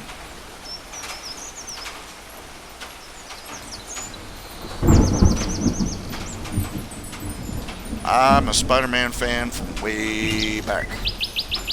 Quit pulling this crap on my Spider-Man. Quit messing with my Spider-Man. I have to hurt you.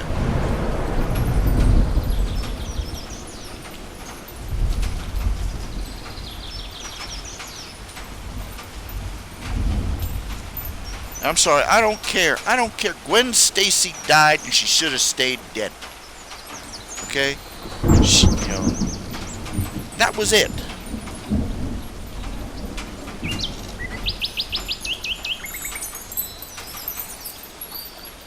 Gwen Stacy was, part of Peter Parker's development. She was the tragic loss of his life. But along came Mary Jane and helped him put himself back together. And that's how it should have been. And he ends up marrying Mary Jane, happily ever after. Why is that such a, but Joe Quesada comes along, and he thinks, because he still wants to hump Gwen Stacy's leg, that nobody else can relate to Mary Jane. And he does everything in his power. He finally kills her, finds a way to kill her off. He literally forces the staff to write Mary Jane and Peter Parker's marriage out of existence.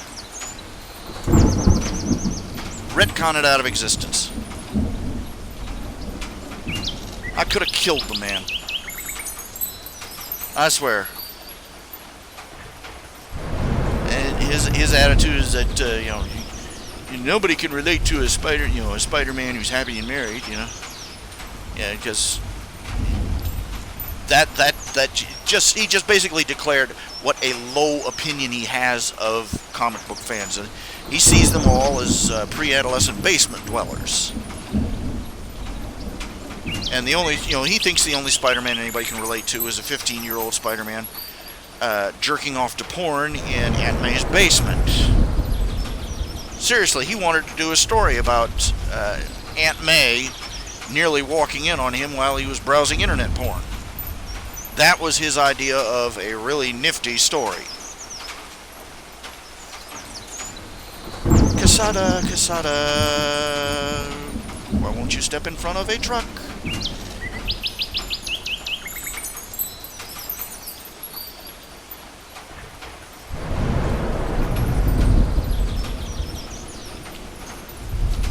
Oh man, oh yeah, I used to watch Spider-Man and His Amazing Friends all the time. I gotta wonder who came up with the idea. Okay, let's just grab two random characters. Iceman, Firestar, and Spider-Man, throw them together.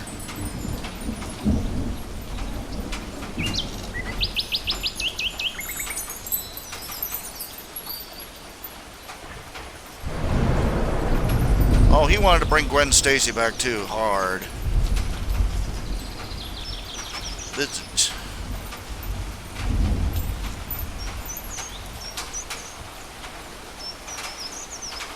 And when people put it up, well, what about his marriage? What about being married to Mary Jane? Oh, next you want him to be, next you want him to be getting a mortgage and retiring and dying.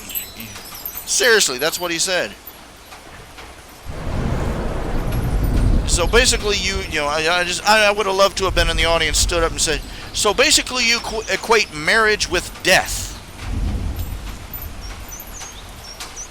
So tell us, how is Mrs. Casada these days?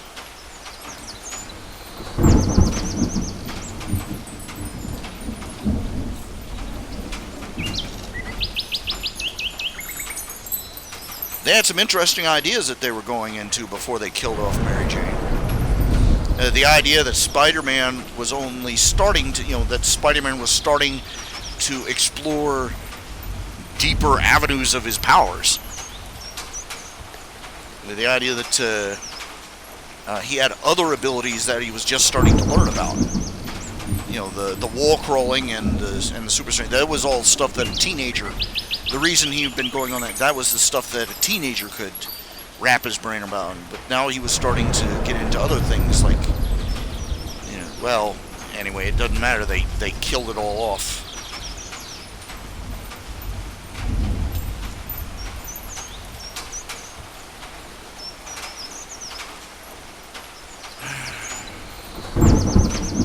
Thus is the lament of the fan. You fall in love with something just in time to see them murder it.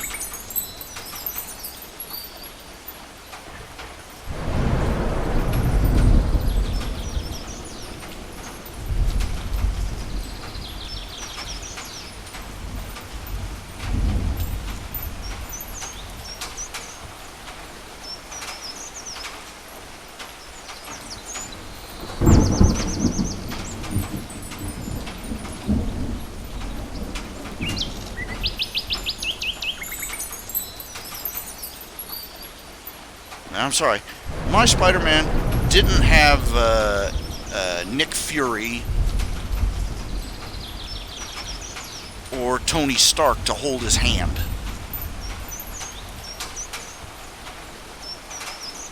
The things that made Peter Parker relatable was that he wasn't from a family of millionaires or even from a family that was particularly wealthy. He was from a low-income, struggling household, and that he had to deal with the day-to-day struggles of life, as well as being a hero. He wasn't like Superman, who just flew off to the North Pole whenever he was bored, or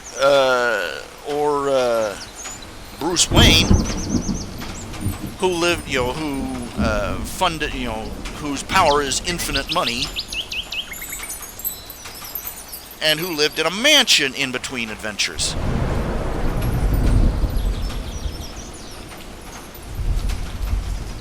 Oh yeah, Spider-Girl.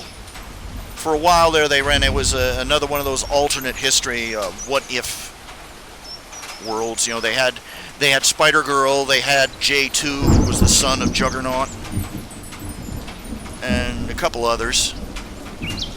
I remember seeing that. I like that in like the first couple of issues, Mayday Parker, her name was May Parker, that she had a brainstorm that her father apparently never did, because a couple of villains challenged her to come out, come out and face us, or we'll, blow up something or other.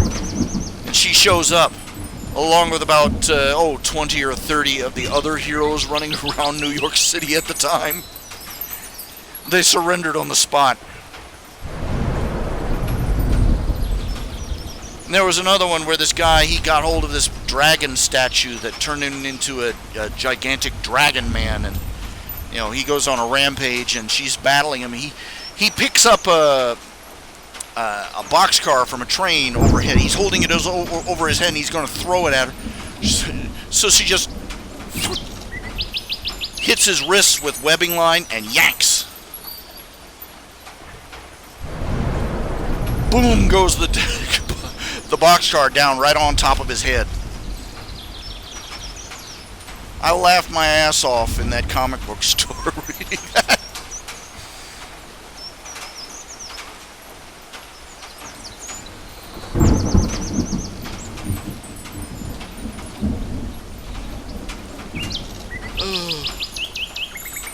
Back when people still wanted to read comic books instead of gay pride leaflets.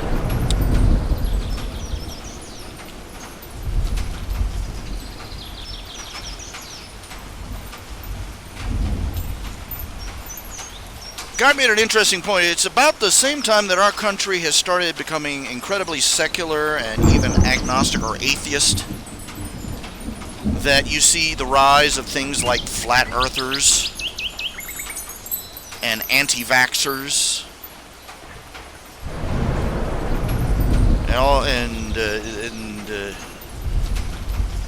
and in our cynical decision to stop believing in God, we not only became less skeptical of bad thinking, we became gullible. You know, it wasn't that we don't believe anything, it was we believe everything. Or we will believe anything if it's presented to us on a platter.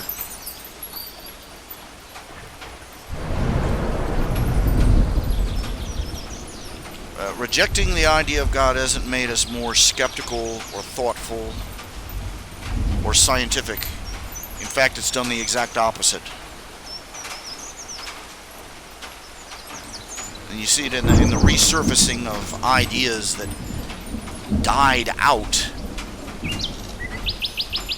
centuries ago.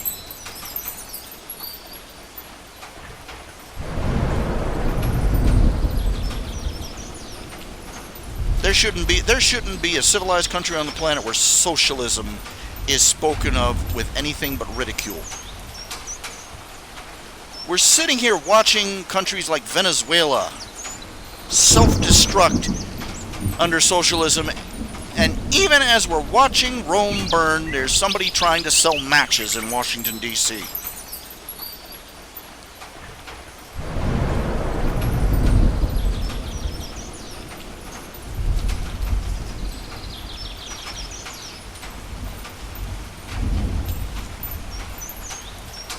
Flat earthers? Flat earthers, you know, when I saw it, I'm still wondering if this isn't some sort of sick joke. That there's just like maybe a dozen people who are in on the gag and who are spending, they have some sort of millionaire's bet going as to how long they can keep this tomfoolery going. Flat earthers. You got people out there that they're using the herbalism and oils rather than use vaccines. It is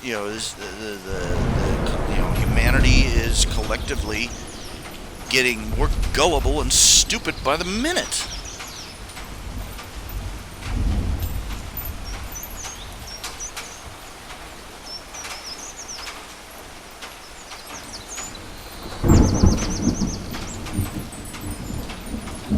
It all began, frankly, when we started selling evolution as a serious scientific concept. Global warming, there's another one for you. But it all started with with atheism and evolution, prancing down the primrose path, hands in hand, and everybody prancing along behind it. Now, I hate to point out the obvious, but now they praise Darwin as a great scientist, but what experiment did he conduct? One of the principles of the scientific method consists of form a hypothesis and test it by experimentation. What experiment did Charles Darwin conduct to prove his ever so fascinating theory? He didn't. Nobody did. Nobody ever did.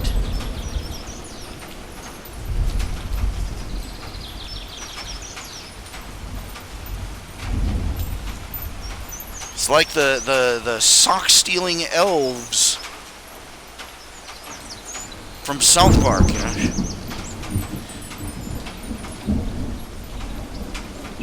Develop theory where everything happens by accident. Big question mark in the middle. Profit! You know.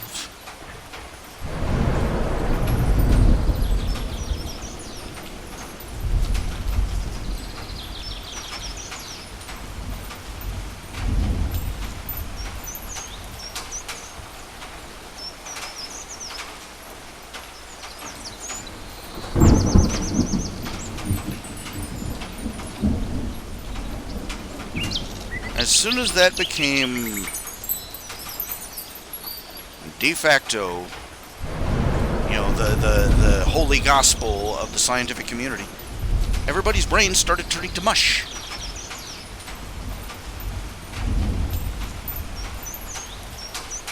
If you're more willing to believe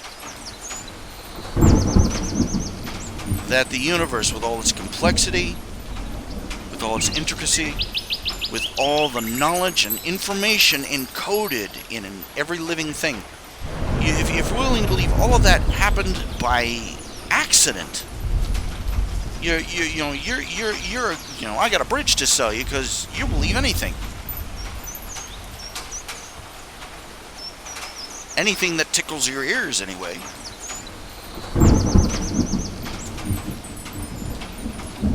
You're too gullible to wipe your own butt with any reliability. Too simple-minded.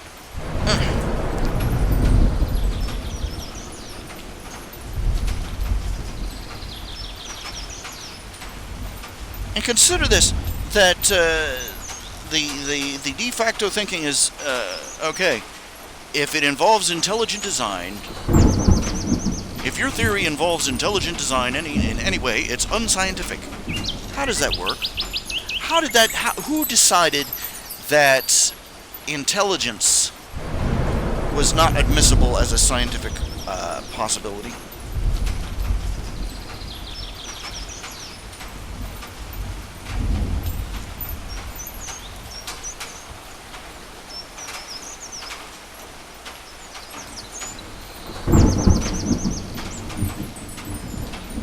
If you believe this was produced by intelligence, you're believing in fairy tales. Wait.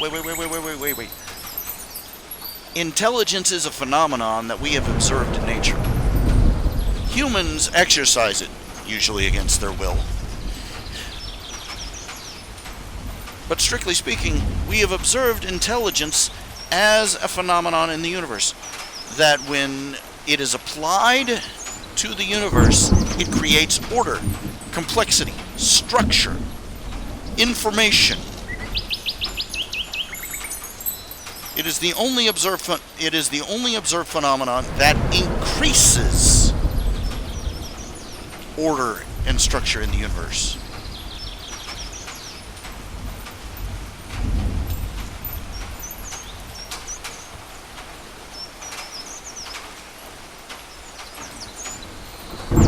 Intelligence as a phenomenon exists. It should be admissible as part of a hypothesis about how something in the material universe was created.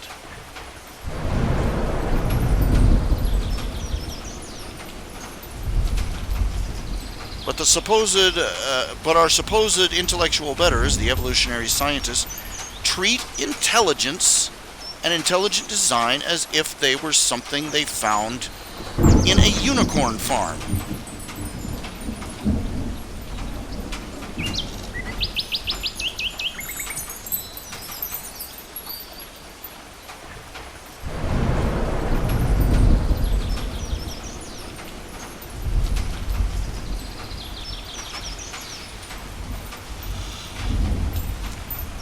Theistic evolution?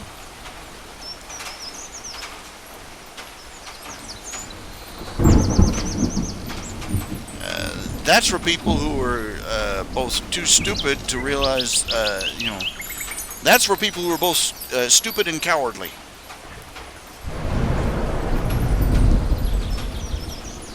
too stupid to realize that evolution is unscientific bunk, and too cowardly to risk the mockery of their alleged peers by saying they believe in creation.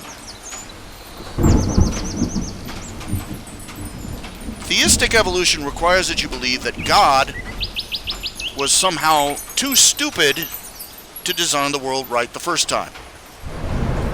Moreover, that he was incapable of explaining what he had done to his children. I believe the Bible, but I believe theistic evolution. So basically, you believe that God was incapable of explaining to the writers of the Bible what he had done in a manner they could understand. Even though evolution is something that entertainers explain to children with Muppets. That somehow God allowed the Bible to come into existence and let the first few chapters of it be an outright blatant lie. That he let this lie persist for thousands of years, and that he required the aid of a disgruntled atheist to correct the mistake.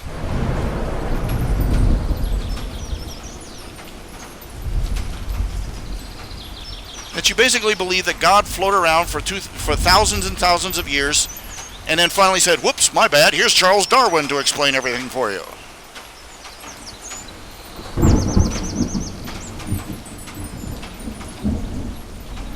Theistic evolution in any form is incompatible with the Bible, because it contradicts what the Bible says about how sin and how death entered this universe. Choose what you're going to believe.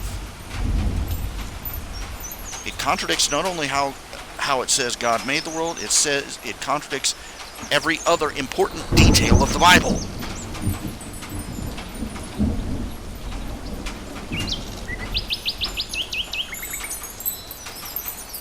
When an evolutionist tells you, oh, we're not really attacking Christians, they're lying. Just take it to the bank.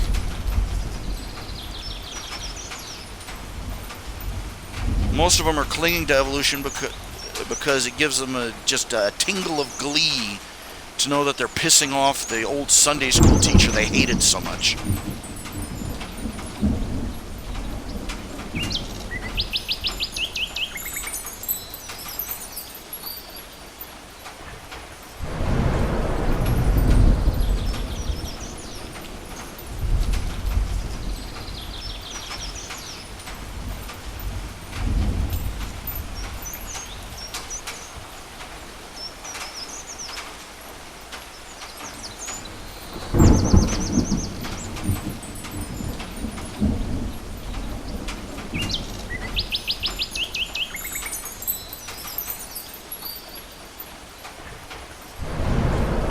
There was always going to be, somebody's always going to bring up theistic evolution as if that solved the problem. No. The problem, quote unquote, that they're trying to solve with that is that they want to sound, they want to hang out with the cool kids.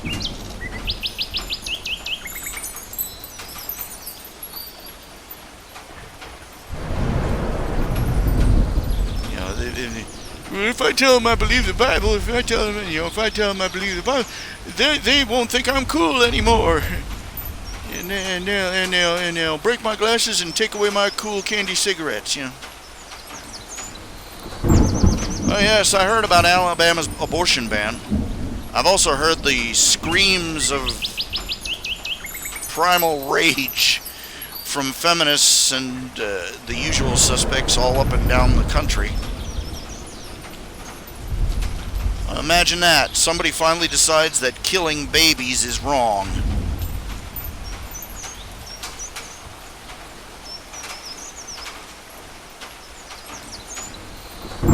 You heard about the politician who wants to pass who wants all women to go on a sex strike against pro-life men.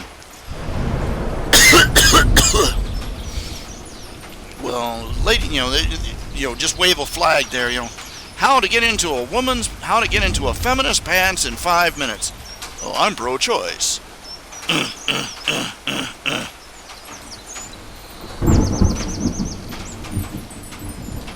Of course the bastard's pro-choice. As long as he can talk you into an abortion, he doesn't have to worry about raising the consequences of his actions.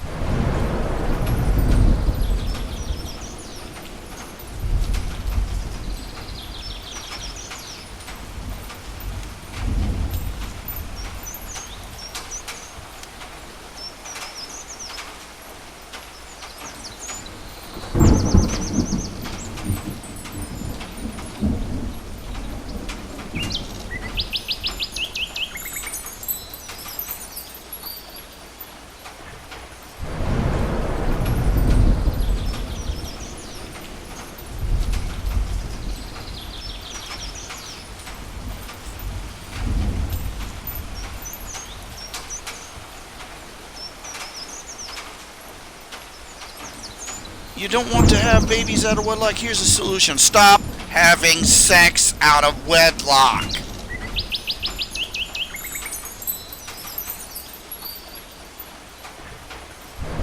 Condoms break.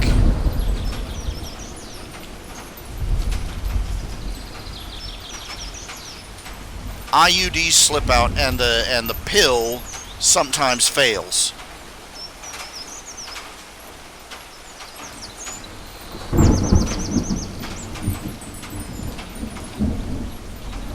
I liked what one guy said. What are you calling it an accident? Why are you calling this baby an accident? What were you expecting? You had sex. Were you expecting maybe a toaster?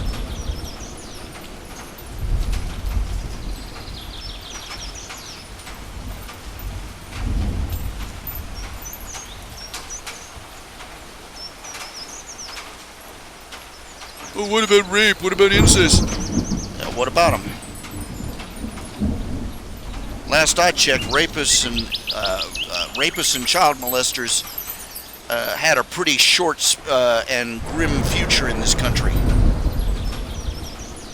Explain to me how what they do reflects on how the child should be treated.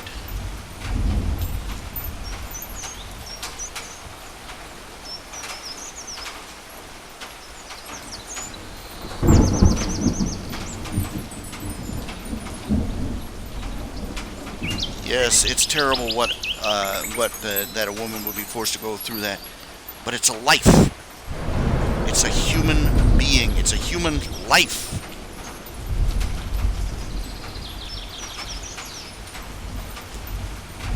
And don't give me this crap about unwanted children. First of all, I don't measure the value of another person's life based on whether or not I want them around or not.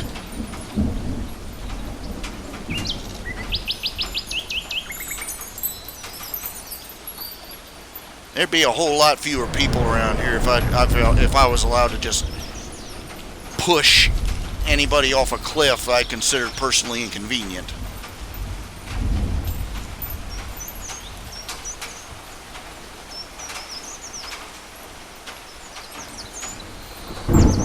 Oh ho, you're the lady that walks the dog that wakes me up in the middle of the night, yapping at my front door. Oh yeah, push her right off a cliff. Oh well, nobody wanted you, lady. No unwanted people. Yay me. I'm such a humanitarian.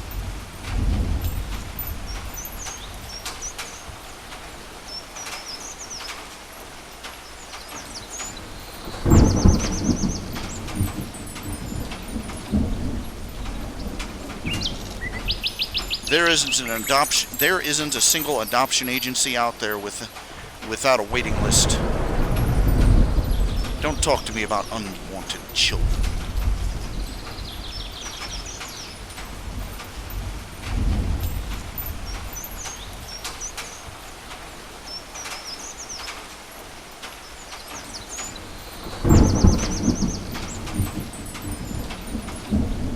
As they put it in A Christmas Carol. Be careful when you speak of the surplus population. It just may turn out one such as this is more precious than you.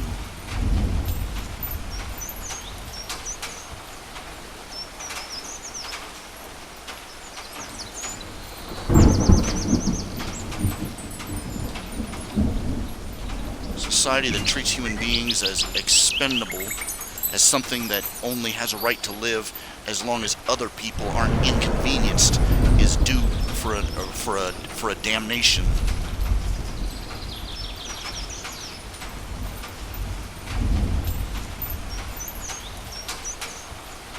Okay, thank you, Hylia. Those description, I'll get to work on those.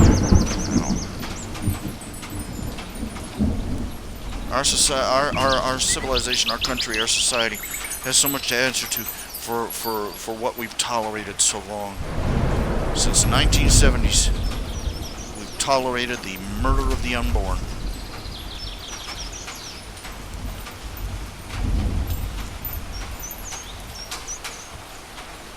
We've turned our cities into charnel houses. We have a death toll that would have made Hitler blush.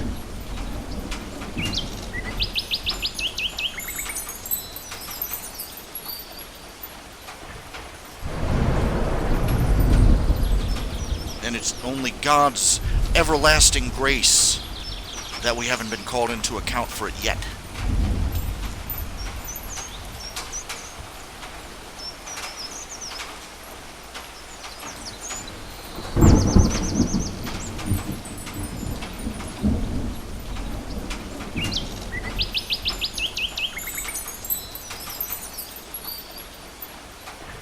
Oh, that kind of thing's going to become more common. A woman chucking her baby off a bridge or dropping it in a dumpster. You name it.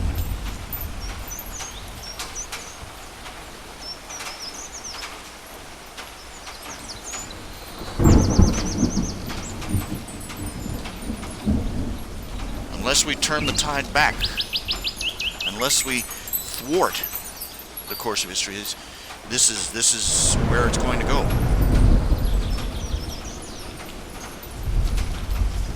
If things do not change in a matter of decades, that woman, there'll be women like that that won't even spend a day in jail.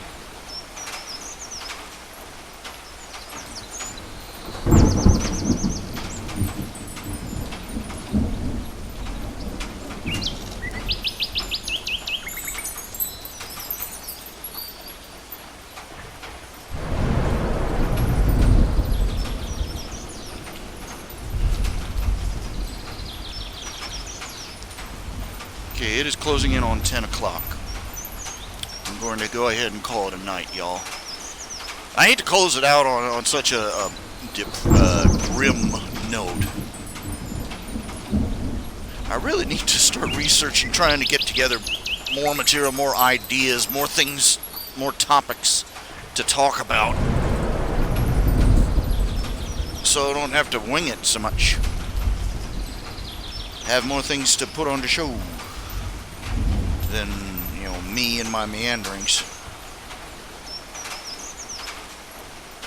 I'd like to thank you all for watching. Thank you all for subscribing. Thank you all for your commissions and your donations and for your patience with a fat old fool like me.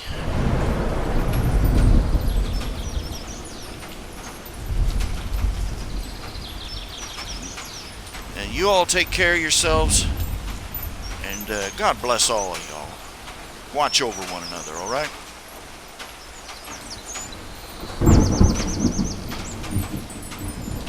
See you next time.